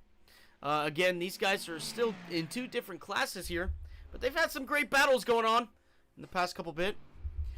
Jay, I think what we should do here, we'll go to a full throttle segment for just a little bit here. We'll go conclude this race in 25 minutes, but we'll be back just shortly with you guys. Enjoy the sounds, and we'll be right back.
All right, we are back now. My goodness, did you guys just see that?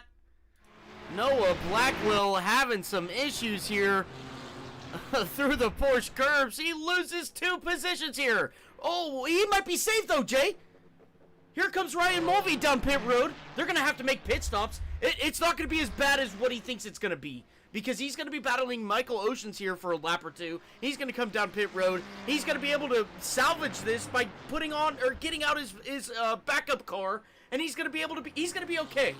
It's going to be okay. He's still going to have to battle a little bit.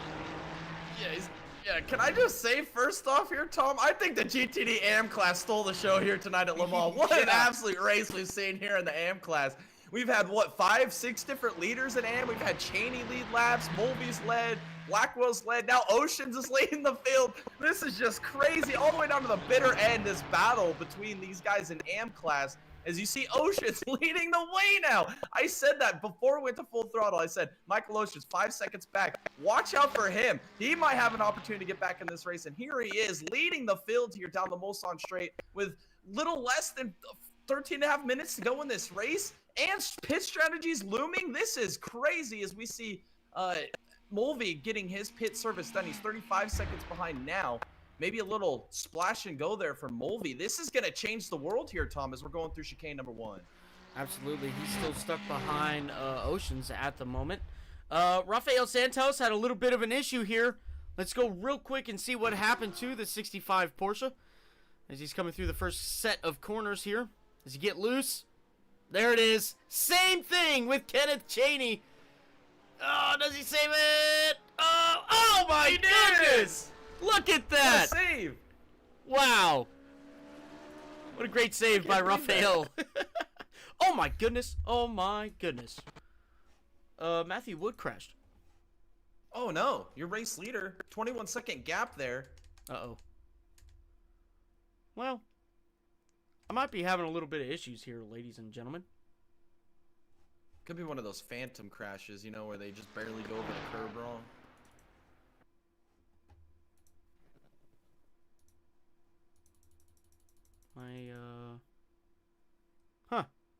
I don't know. I bet that's exactly what it was, because he still got a 21-second gap over second place of Brian Berthume. Brian Berthume's had a quiet but consistent race here tonight as well. We haven't really talked too much about him, but here he is in that P2 position.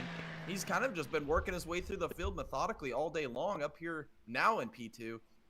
Peter Cheney up there in P3, Zohar Kabani recovering. He was down in P8 at one point. Now he's back up into a P4 position, so he's doing a fantastic job recovering. But here it is, Matthew Wood, your race leader in GTD Pro, heading down pit road here with 11 and a half minutes to go in this race. All right, back up to the front here. We've got Ryan Bird leading GTP right now. We still got to make a pit stop here, though. In the chat, we got Alyssa Cannon. Let's go, Eric. Pedal to the floorboard till you see this checker flag or Jesus. My goodness. Andy Jesus, our homie's quote right there. We actually have a t-shirt in our merch store with that quote. We do. We do. And it's a beautiful t-shirt, may I add. Alyssa, if you like that saying, I implore you to go check out our store. We make some good stuff there for sure. So, all right, Eric Molinari now 2.1 seconds behind Ryan Bird. But again, Ryan Bird's going to have to make another pit stop here, I believe, as he comes through Porsche curbs. I don't think he has made a pit stop yet. Let's look as he goes around Logan Brakey. We pull up that graphic right now. Bird did stop. Oh, wow. Ooh, we might have a battle. He might not have taken tires, Jay. That's what happened. Yeah, I think this was a Hail Mary move here by Ryan Bird. If you're going to beat Molinari tonight, you got to pull a magic card out of your hat here tonight, Magical Rabbit. And here he is in front of Molinari, who has controlled this entire race. Here we are, closing in on 10 minutes ago. The Dega Boys, 10 minutes ago here at Le Mans. Ryan Bird leading the GTP field over Eric Molinari. 2.4 second gap. Can he hang on? Can he upset Molinari and win this race? This is unbelievable action late here at Le Mans. He's actually increasing that gap between himself and Eric Molinari right now. 2.31 seconds now as they're completing the first set of corners here. Those are your top 2 right now in GTP. Jesse Canales rounding out the top 3 right now in GTP class. What a great job he has done to recover from that P6 he started P4 a little bit loose there through Indianapolis. But he is currently P3 at the moment. Ryan Bird now coming down Mulsanne straight. There's Eric Molinari trying to get back to the rear bumper of Ryan Bird, trying to get a chance here to overtake the number 49 Cadillac. As Eric Molinari sets himself up for the first chicane here. This is going to get good here. We're going to see what they can do in the coming laps.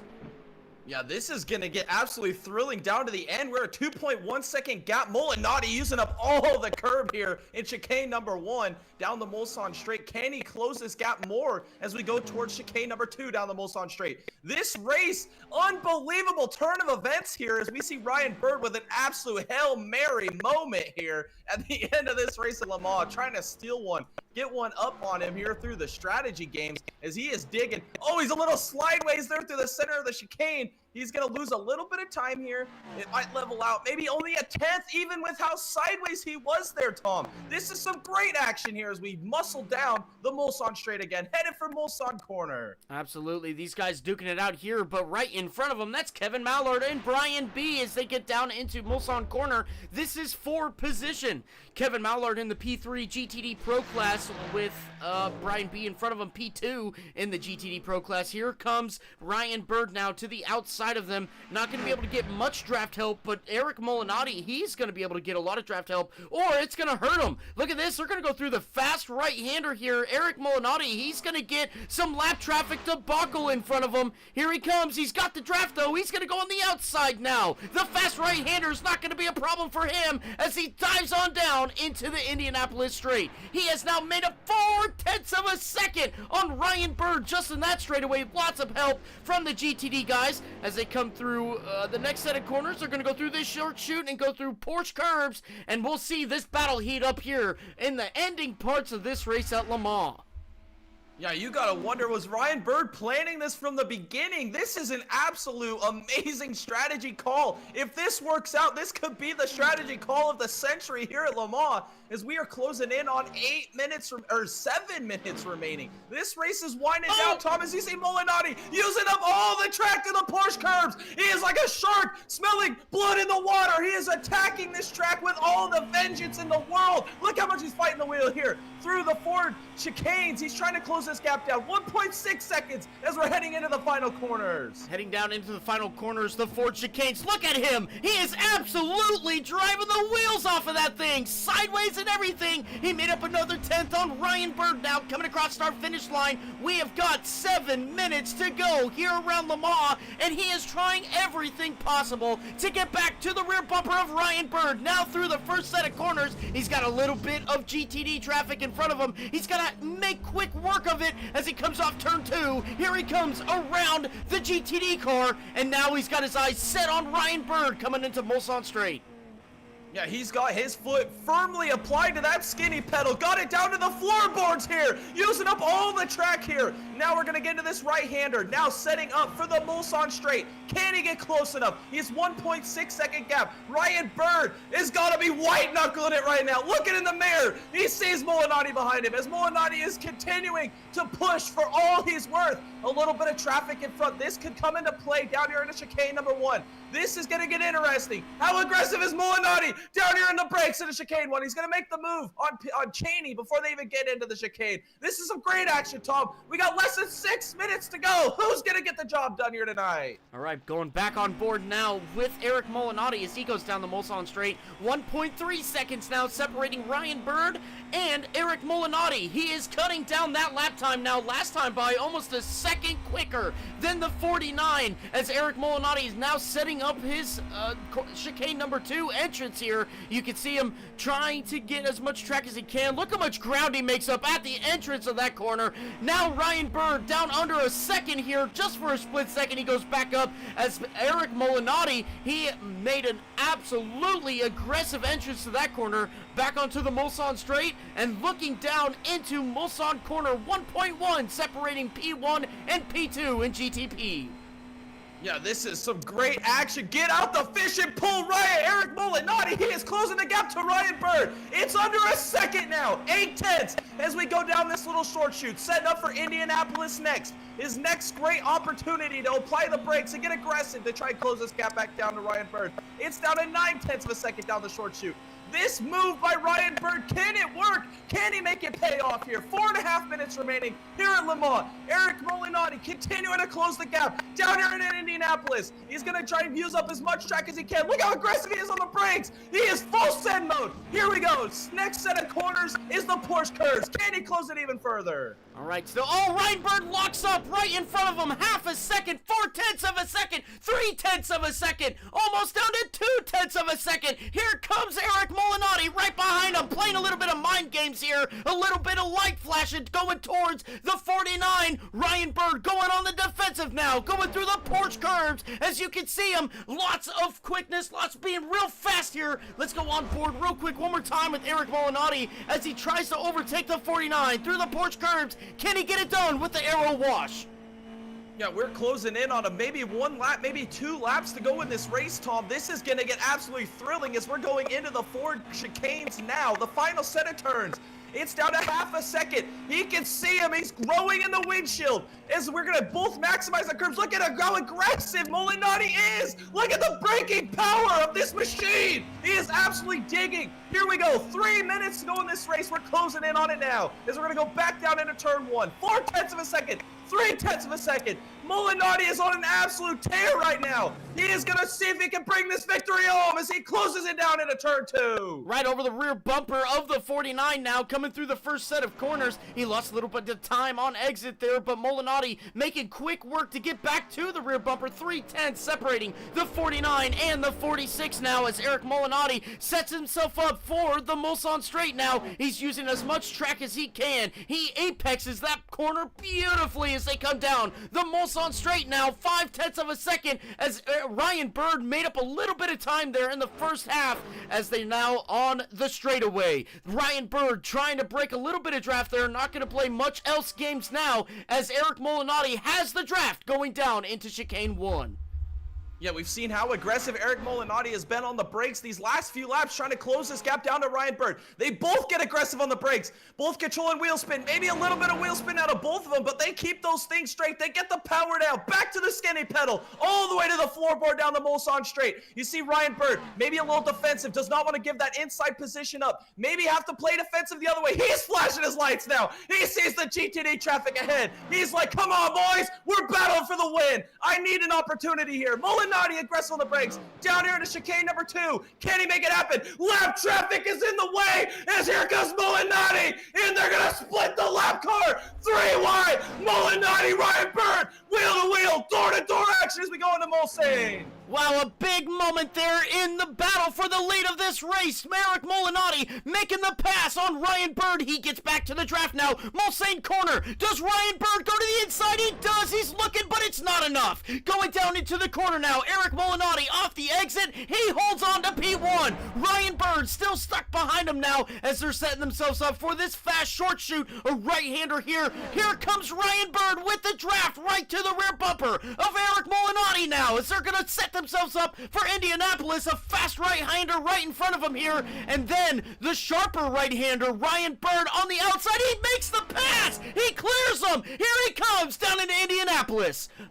Oh, aggressive on the brakes! Aggressive, it's aggressive! And Molinari's around! Big moments here in the GTP race! As Ryan Bird's got a wing missing! He's a bird with no wings tonight! And he's still leading this race! Missing it! And he's still rolling! As Molinari's rolling again! What's gonna happen is we're gonna come here maybe to the final lap of this race. The drama, the absolute drama. You can't script this absolute thrilling mayhem here in the GTP class. Well, what if this is the checker flag? I mean, this is insane. What if this is the white flag lap? We don't know. It doesn't show us here up on the top left. It could possibly be, I don't know. As he comes through the Porsche curbs, he's still pretty fast. He's got a lot of downforce on that Cadillac GTP as he comes off. Oh, he gets real loose there.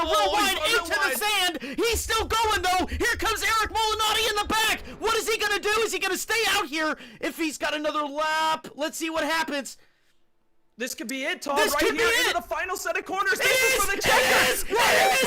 Ryan Bird! The fairy tale! No! Oh, he's going over the curb! No! It's a drag race! Can you make it happen? He got it! Bird! He's gonna steal the win here at Le Mans! An absolute upset! Glorious finish! Oh my Holy God! cow, what did we witness here tonight, That Tom? was the greatest race Unbelievable! we ever seen here on Dega Boys! Holy cow! Did you guys This is just the see most that? insane! Oh my God! You are kidding me! Goodness be! He Oh finished my- that race without a rear wing! Holy Oh my cow! goodness! I think it's fitting his name is Bird and he has no wing! It's unbelievable! Oh Holy my goodness! Well, wow! Holy cow! That was insane! Here's Matthew Wood coming through the final corners now. He's going to claim the win for GTD Pro here tonight after a very dominating win. 14, almost 15 seconds to P2 in GTD Pro. As now we go to Ryan Mulvey, who is still on, coming into Indianapolis now, through these fast right-handers. This short shoot right now, I am freaking speechless. I am what still a race. speechless. Oh my I mean, God. the entire race from start to finish, Tom. Like we were talking about it, the GTD Pro or GTD AM class tonight stole the show for the first hour 15, and then GTP stole it for the final 10. Unbelievable. Ryan Mulvey going through the Porsche curbs here for the final time. What a race, though, Tom, here in GTD AM. We saw lead changes throughout, mistakes being made by your leaders. At one point, we thought Mulvey was in trouble. He lost so many positions, was losing time, and then we saw Blackwell make a mistake. Oceans wasn't able to capitalize on that mistake either. Here it is through the Ford chicanes for the final time tonight here at Le Mans. To round out your victors here tonight at Le Mans, that will be Ryan Mulvey as he's going to round the final corner. No mistakes and bring her on home, buddy. Here it is. Ryan Mulvey will win the GTD AM class here tonight at Le Mans. Wow. Dude, what a race. We got to go back and watch this. It. Let's go back and watch this. We have to. This is insane. Okay, we're coming through the short shoot now and down into Indianapolis. We saw Eric trying to make a move here to the inside of Ryan Bird. Oh, just made a little bit of contact there, and there he goes around. Eric Molinari. Now, let's go on board with Eric Molinari because this comeback that he had in just, what's it, 6 corners, 7 corners? Yeah, not very many. This is Indianapolis here, so there's about, 8 more corners left as we go through Porsche curbs and then the Ford chicanes. Yeah, you're right. This is crazy. So here he's coming down the front straightaway now. Ryan Bird on board. He's still pedal to the metal, too. I mean, he's not giving up. This was the checkered flag lap. These drivers knew. We didn't know. And you look at the wheel work that he's doing here. He's just trying to keep that rear end planted. He's got no rear wing now. Eric Molinari just absolutely flying through the Porsche curbs here. He's trying to get right back to the rear bumper of Ryan Bird. Ryan Bird went real wide there. Here comes Eric Molinari. He's got him in his sights here. Now coming through Ford chicanes. Oh my God. He's got it closed all the way down, but look how aggressive he gets on the brakes. Look how much room he gains. And then you see Ryan Bird make this little mistake in the final corner, grabs the curb, couldn't get the car to rotate. Molinari did not be able to get the power down, and he hung on. Bird did it. Unbelievable. This race, I mean, you couldn't hope for this in a million years, and we just got it here tonight. That was absolutely insane. My God. That was just absolutely, that was an absolutely once in a lifetime finish right there. And we got to call it right here on the Dega Boys channel. Oh and my it all God. started really off of the second chicane when we're going through GTD traffic, and they've split them 3 wide, and then you see Molinari take the lead. Bird with the valiant effort to fight back to the lead, and it really set himself up well. I mean, unbelievable. That is just unbelievable. All right, let's go ahead and bring down our race winner Ryan Bird here tonight in the number 49, and let's talk to him a little bit. Oh, Ryan Bird, this is Thomas and Jay in the booth. You got a copy? Yes, sir. My God. I absolutely lost my mind there on the last lap. That was absolutely insane. First off, though, let's talk about your pit strategy there at the end. Did you take no tires? No, I took tires every stop. You took tires, but just shortcutted on the fuel. I made it a 2-stop instead of a 3-stop. Yeah. So, Okay. yeah. I gotcha. So that was the difference there. Now, let's talk about that last lap. Eric Molinari was catching you very slowly, but once he got that draft, he was up to your rear bumper. Talk about that lap. Talk about the first half, and then we'll get into the second half.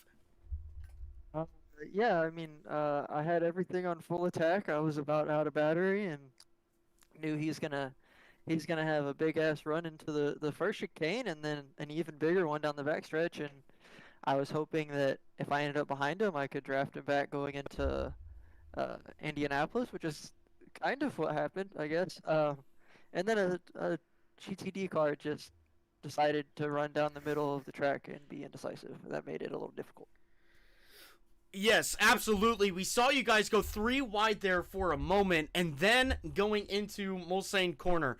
Eric Molinari put on the battle with you. I mean, let's talk about that now. Let's talk about Indianapolis. Let's talk about the contact you had and what was going through your head there, all the way up till the checker line or the checker flag. Well, all that was going through my head was that was a lot of fun. We were having a really fun battle there. I wish we could have done that for more of the race, but that just wasn't how it played out. And I was really hoping that we wouldn't have contact. But I knew that my setup and my skill level required me to break a lot earlier into Indy than what he was doing, and I was a little nervous about how that was going to work out. And unfortunately, that was true. He just was caught off guard. He's running in clean air since lap 1. I was extremely tight through there. I had to stop the car, or I couldn't get through that corner. So I think that caught him off guard, and he tried his best to avoid me, but we had some contact. Well, nonetheless, you came out. You had a missing rear wing. Now, what I want to know is, what was that like going through the Porsche curbs? Well, I didn't know I had a missing wing until I got to the Porsche curves, and then it tried to kill me about 18 different ways. I didn't see the wing come off, and I was just driving in there like normal. I entered the Porsche curves at 190 miles an hour with no wing. And I don't know if y'all watch Formula Drift, but I felt like Adam LZ out there. I was having a good time. And then I still, all the way from the beginning of the Porsche curves to the end, I was just trying to slow the car down, because I knew that left-hander was going to be bad. And I still died. But Eric, I think, was just conceding the spot at that point. He easily could have taken it back right there. Well, nonetheless, it created awesome drama at the end of that race. Probably one of the best finishes we've ever seen on this channel. It was absolutely, it was like a symphony of amazing, is what it was. There was really just nothing else to describe that. Look, you had a phenomenal race. You had a different strategy from the beginning. You took it to Eric, and you come out on top. Congratulations on your win. A huge win here tonight. I'm going to hand you off to Jay here. Jay, what do you got for Ryan regarding the race? Yes, Ryan, unbelievable race. I'm still loss of words. I mean, honestly, I can't believe what we just witnessed here tonight. And you did it. You brought it home in victory lane. I mean, I can't believe it. I'm still just shocked at what we just saw. But who do you have to thank for this amazing performance here tonight, Ryan? First off, my teammates. They did not have the best race, or Dakota did not have the best race, and the other ones aren't able to show up at the moment. But all my teammates, Quarter Life Crisis, they're the only reason that I'm even halfway decent at road course racing. So especially Max Foner. So I got them to thank for any of the talent that I have. Thank my right foot for saving way too much fuel. And yeah, my girlfriend's out doing a tattoo convention, so shout out to you. Hope you got to watch some of that. And yeah, thank you guys for broadcasting. Absolutely. Thank you so much for the kind words. Thank you, Ryan, for coming out here and giving us some awesome on-track content. We truly appreciate it. Ryan, congratulations on your win tonight, and we hope to see you in the next one. Thank you, thank you. All right, that was your P1 finisher for tonight. Let's go ahead and bring down your P1 finisher in GTD Pro. That's Matthew Wood. Matthew Wood, this is Thomas and Jay in the booth. You got a copy? Hi again. Hey, it's Matthew Wood. Look, to some of the listeners out there, you might think Matthew Wood might be a little bit of a familiar name. Well, by golly, it is. Matthew Wood is leading the points in the PSCRL Truck Series right now. Decided to come out here and have some fun with us in the Nexus Sports Car Challenge Series, and he comes out here with a win. Wow, Matthew, that was absolutely phenomenal what you did there. Look, I think you came out 14 and 3/4 seconds ahead of second place there in GTD Pro. What a run you had. Yeah, I didn't expect to have this at all. I'm going to be honest. I didn't know anybody here. I thought I was just going to be like 15 seconds back, just chilling. And I started third, started gaining on the leader again and again and again. Passed second after he got a slowdown. And I don't know who it was. I was not looking. I wasn't even paying attention. And then I look in front of me going into right before the kink, and he loses it, and I'm like, holy crap, the leader just spun. I am in the lead. And I look back, and I have about a 10-second gap, and I just stopped looking at the gap, and I focus, and I won Le Mans at the 24 Hours of Le Mans last year. And this isn't the first time I've won on debut. I somehow won PSCRL because a kind of Mickey win, I think. But it was at Charlotte about a year ago. So, yeah, this is unexpected, definitely, but great race either way. Absolutely, it was. Look, Matthew, we kind of have this challenge here in Nexus. They have 3 series, okay? They got the Sports Car Series, they've got the Truck Series, and they've got the IndyCar Series. What the Dega Boys has put up is a cash prize to somebody who can come out here and win one race in all 3 series. So this is our formal invitation to you to come on out on Mondays with the IndyCar Series and Wednesdays with the Truck Series to come out and win a race. Go after that prize and see more of Matthew Wood in the Nexus Series. What do you say? Man, I'm gonna have to try that. I'm gonna have to. I've got to get used to the IndyCar, but there's 100. I get used to it pretty quick. Look, Matthew, we're at Indianapolis tomorrow. It's an oval. All right, open setups. You can come and bring whatever you got and try to win that race too. Oh, that's gonna be fun. I didn't get to do the Indy 500, so I guess this is my redemption. All right, you know what? I'm gonna take that as an entrance to the entrant into the Indy 5 or our Indy race here at Nexus. So, Matthew, are we gonna see you tomorrow? Most likely, yeah. All right, that is what I'm talking about, baby. Awesome. All right. Well, hey, look, congratulations on your GTD Pro win. I'm going to hand you off to Jay here. Jay, what do you got for Matthew to round out this interview? Yes, Matthew, congratulations on your debut win here in the Nexus Sports Car Challenge. Unbelievable race. I mean, you can drive anything, I swear. This is so awesome. And now we're going to introduce you into the challenging for the triple challenge that we got going on here at Nexus, and I'm super excited. We put that up at the beginning of the year, and we've had a few people attempt it. Nobody's got it done yet, so I would love to see you attempt that. I'm excited for tomorrow, excited for the rest of the season to see if you could get that job done. But like I always ask you, Matthew, who do you have to thank for this amazing performance? The Iron Man, Matthew Wood himself. Actually, technically not always, because you weren't there last night, Jay. But, NJB Designs, Noah got me in here, you guys got me in here. Y'all are the convincers, I guess, and doing a little bit more convincing. But if anybody's looking for a endurance team to run, njbdesigns.com. We're looking for drivers. We actually got one from Argentina. He doesn't speak very fluent English, but he speaks enough to where you can understand him, and he's a great guy. I love him. Met him in a GT race, actually. So that's fun. Yeah, thank the Lord as always. And yeah. Well, congratulations on your great run here tonight. Matthew, we are sincerely looking forward to seeing you tomorrow. And seriously, huge congratulations. Win on your debut here at Nexus. And Matthew, we'll see you tomorrow. I see you, boys. All right, that was your P1 finisher for the GTD Pro class. Now let's bring down your GTD AM winner. That is Ryan Mulvey. Ryan, this is Thomas and Jay in the booth. You got a copy? I do. Wow, Ryan, what a phenomenal race that was going on in the GTD AM. I mean, Jay said it during the broadcast. We had like 5 different leaders in the GTD AM. You guys were putting on the show all race long. I mean, talk to us a little bit about the competitiveness of that GTD AM class right now, and how did you pull this out?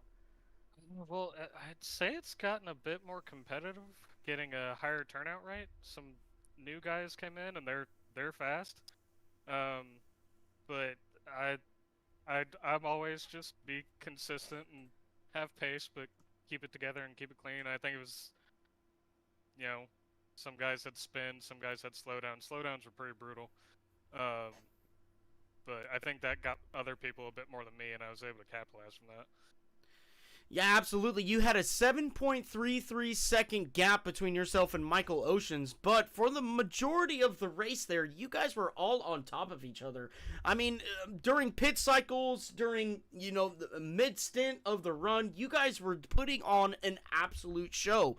How much time did you put into this race? Because to be able to control that car in the situations that you were in, I mean, it just screamed pro to me. But Ryan, working up into this race, how much time did you put into this in preparation for the Le Mans race here with the Nexus Sports Car Challenge? I mean, I don't know hours, but it was definitely, coming in with a lot of these guys and running every few nights and seeing their lines. The cars, GT3s in general, but the BMW as well, was pretty sketchy through the Porsche curve for a while until you figured that line out. And then it was fine. I still had a few moments. One of the many times battling DeMarcus, he was right on me, and the back end tried to step out through the Porsche curves, and I caught it. But I thought he was going to sail right past me. But he let off. He was racing me really respectfully. Absolutely. Well, congratulations on your win here in the GTD AM at Le Mans. A huge, huge win to be able to get it done here tonight. Congratulations. I'm going to hand you off to Jay here. Jay, what do you got for Ryan as we round out this interview?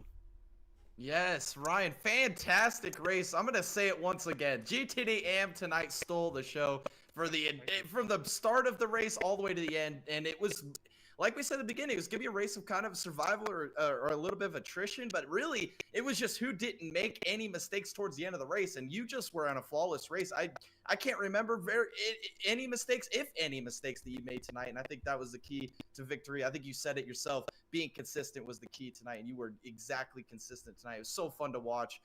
Great show to put on for everybody watching at home. But who do you have to thank for this amazing performance here tonight? I don't know. I never know who to thank. So I guess well, I'm gonna thank my wife for letting me spend more time in the rig since I just upgraded it.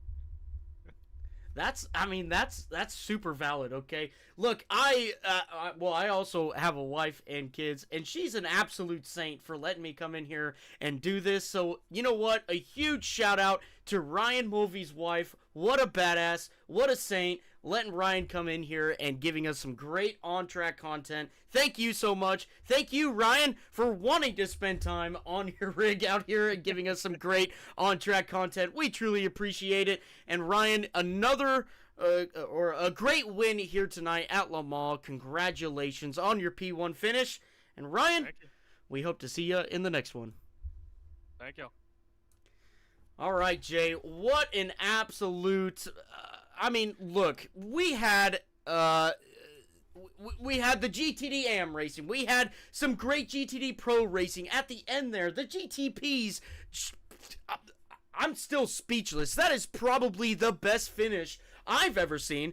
Probably the best finish we've got on this channel right now. Unbelievable what we just saw. Ethan Ambert's in the chat screaming, "Oh my God, that was insane." You know what I mean? Like that. iRacing Top 10, here we come. Oh, unbelievable. Unbelievable. It seems like every race we've done here in this series, Tom, has been one series will steal the show and kind of control the race, and we got the cameras on them because they're just battling hard. And tonight, that was our GTD AM class. That class tonight was an absolute nail-biter, hair raiser all the way to the bitter end. But in the final 10 minutes, holy cow, did Ryan Bird come out with a strategy that shocked the world with a two-stopper. He was able to get ahead of Molinari, who controlled the entire race. And not only that, we saw Molinari closing that gap. He had his fishing pull out. He was reeling him in. We had a little bit of GTD traffic that mixed it up there in the final chicane there on the Mulsanne Straight.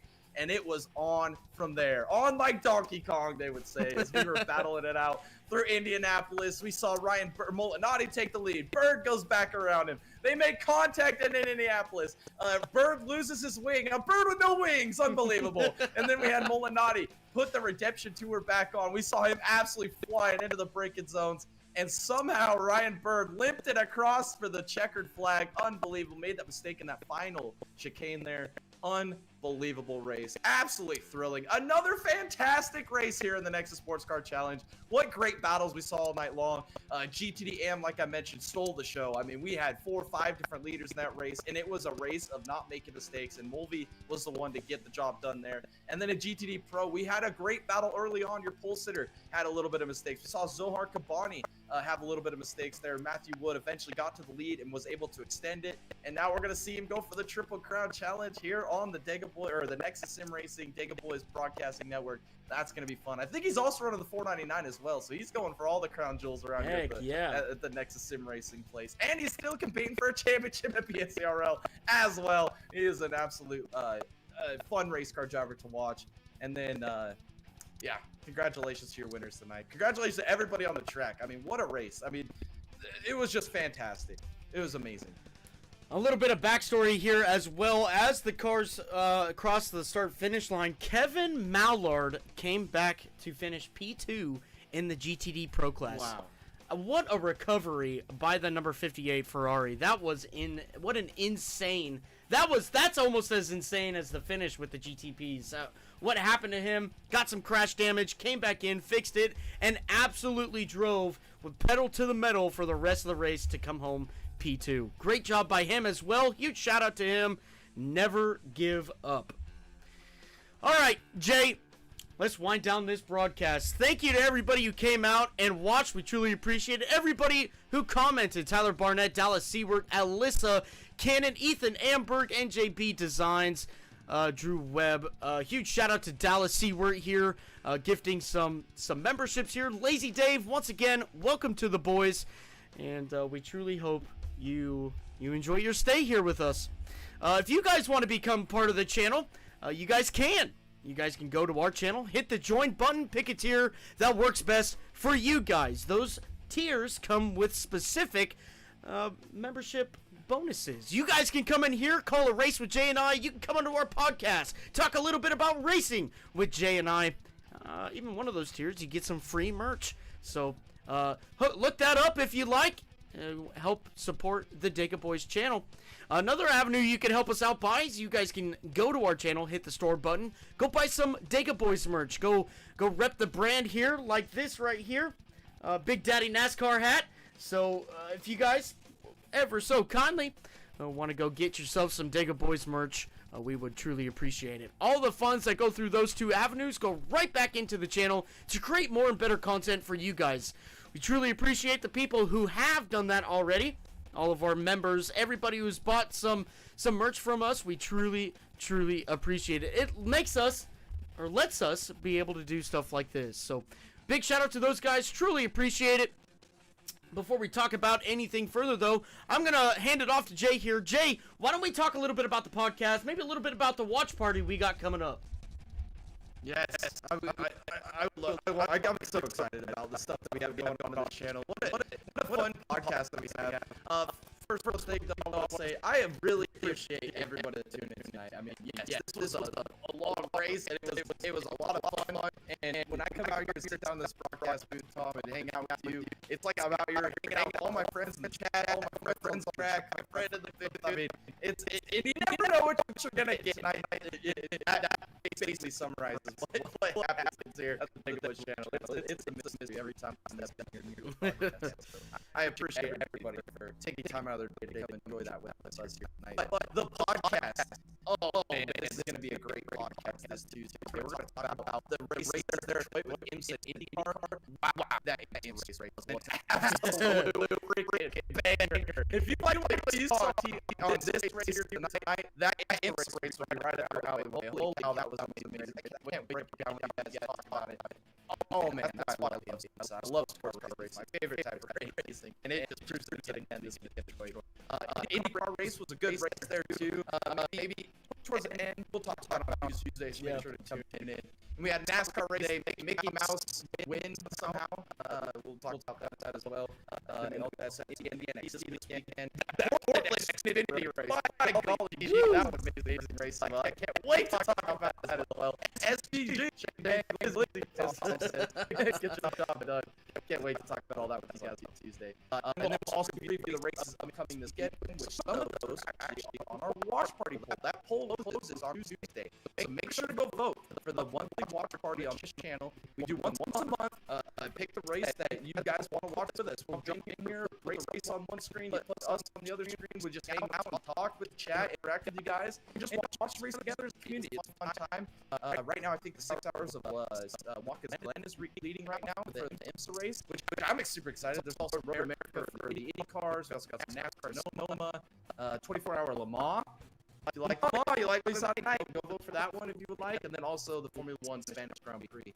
So go vote, and that will close on Tuesday. So let your voice be heard, and come enjoy the watch party with us as well.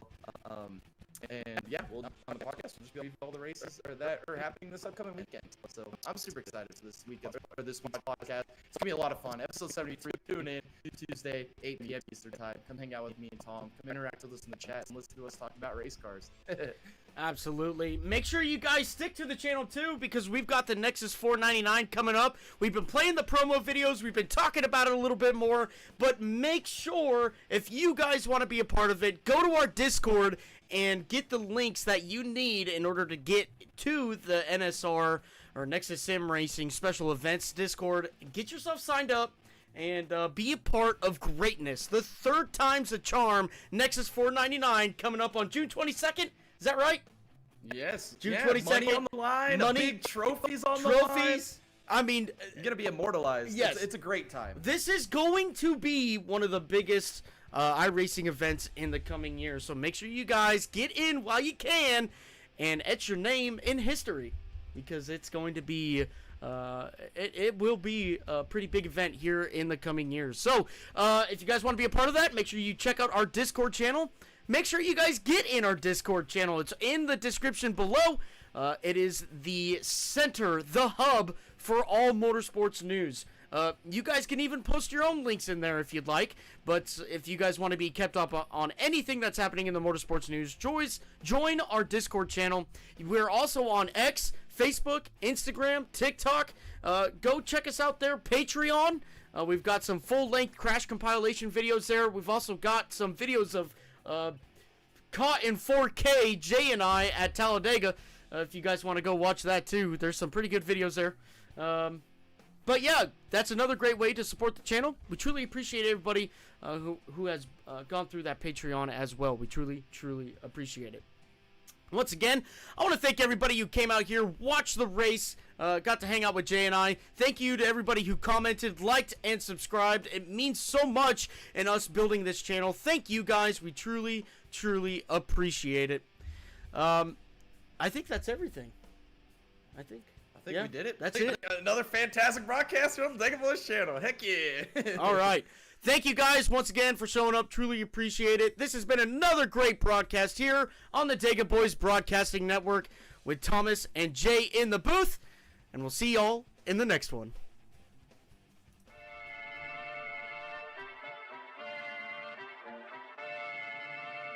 The best iRacers in the business.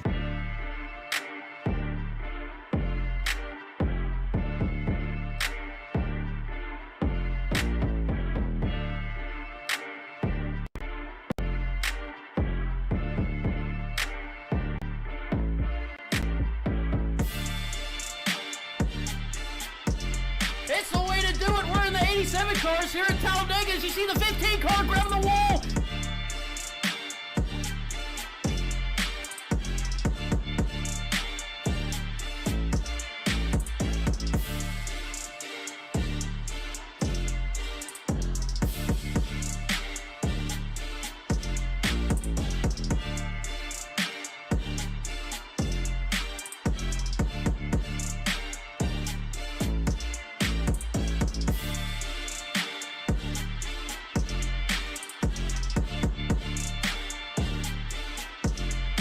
My goodness! Wow. He did it! He made it through that! Wow. Oh, he got contact! Oh my goodness! Oh, and he's upside down! Garrett Gusso is upside down! Mayhew's sliding!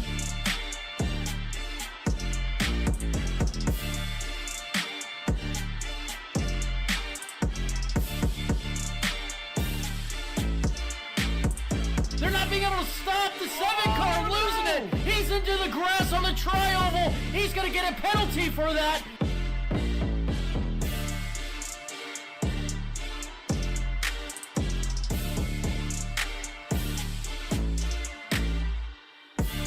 He has no help, and he's, I mean, this guy's got a rocket ship. Move aside, Kim Jong-un, the 46 crew can build a better rocket than you.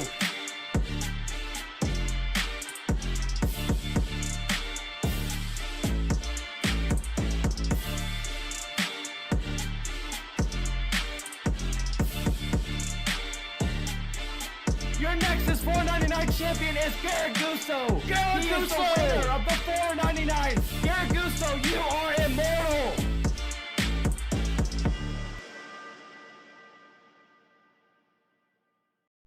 We're the hub for motorsports. If you love racing, this is the place to be.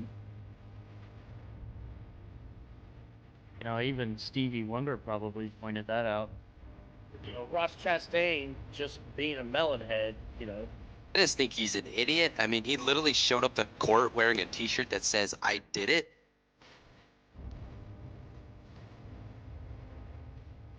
The drivers are complaining they're driving dump trucks again for Blaney? I mean, dump truck master there. Essentially, he ends up blowing a tire. I mean, no shocker there. In front of the field. That's that Big Daddy NASCAR crap again. The best iRacers in the business! Coming this time to the white flag! 1 lap to go here at Rich. Can Fox get Collier? Collier goes into turn 1. Fox, he rides! Oh, he chastained it! He's still chastaining it! It did not work! Doesn't make it happen! It didn't work! No. Here comes Kyle Hendricks on the outside. We're 3 wide with Proop, Steven, and Hendricks. Whoa, he makes it in the wall! Up in the wall up at turn 2. As he gets into the last car, we just saw Kevin LePage! Big wreck! Oh my gosh! O Guilherme Ciclé roda com roda, espelho com espelho. Tem forward na reta de Tarumã. Tem forward e aí já deu besteira. E aí... Oh, tight racing and Devin Borden end over end on the top side of 2. Showtime!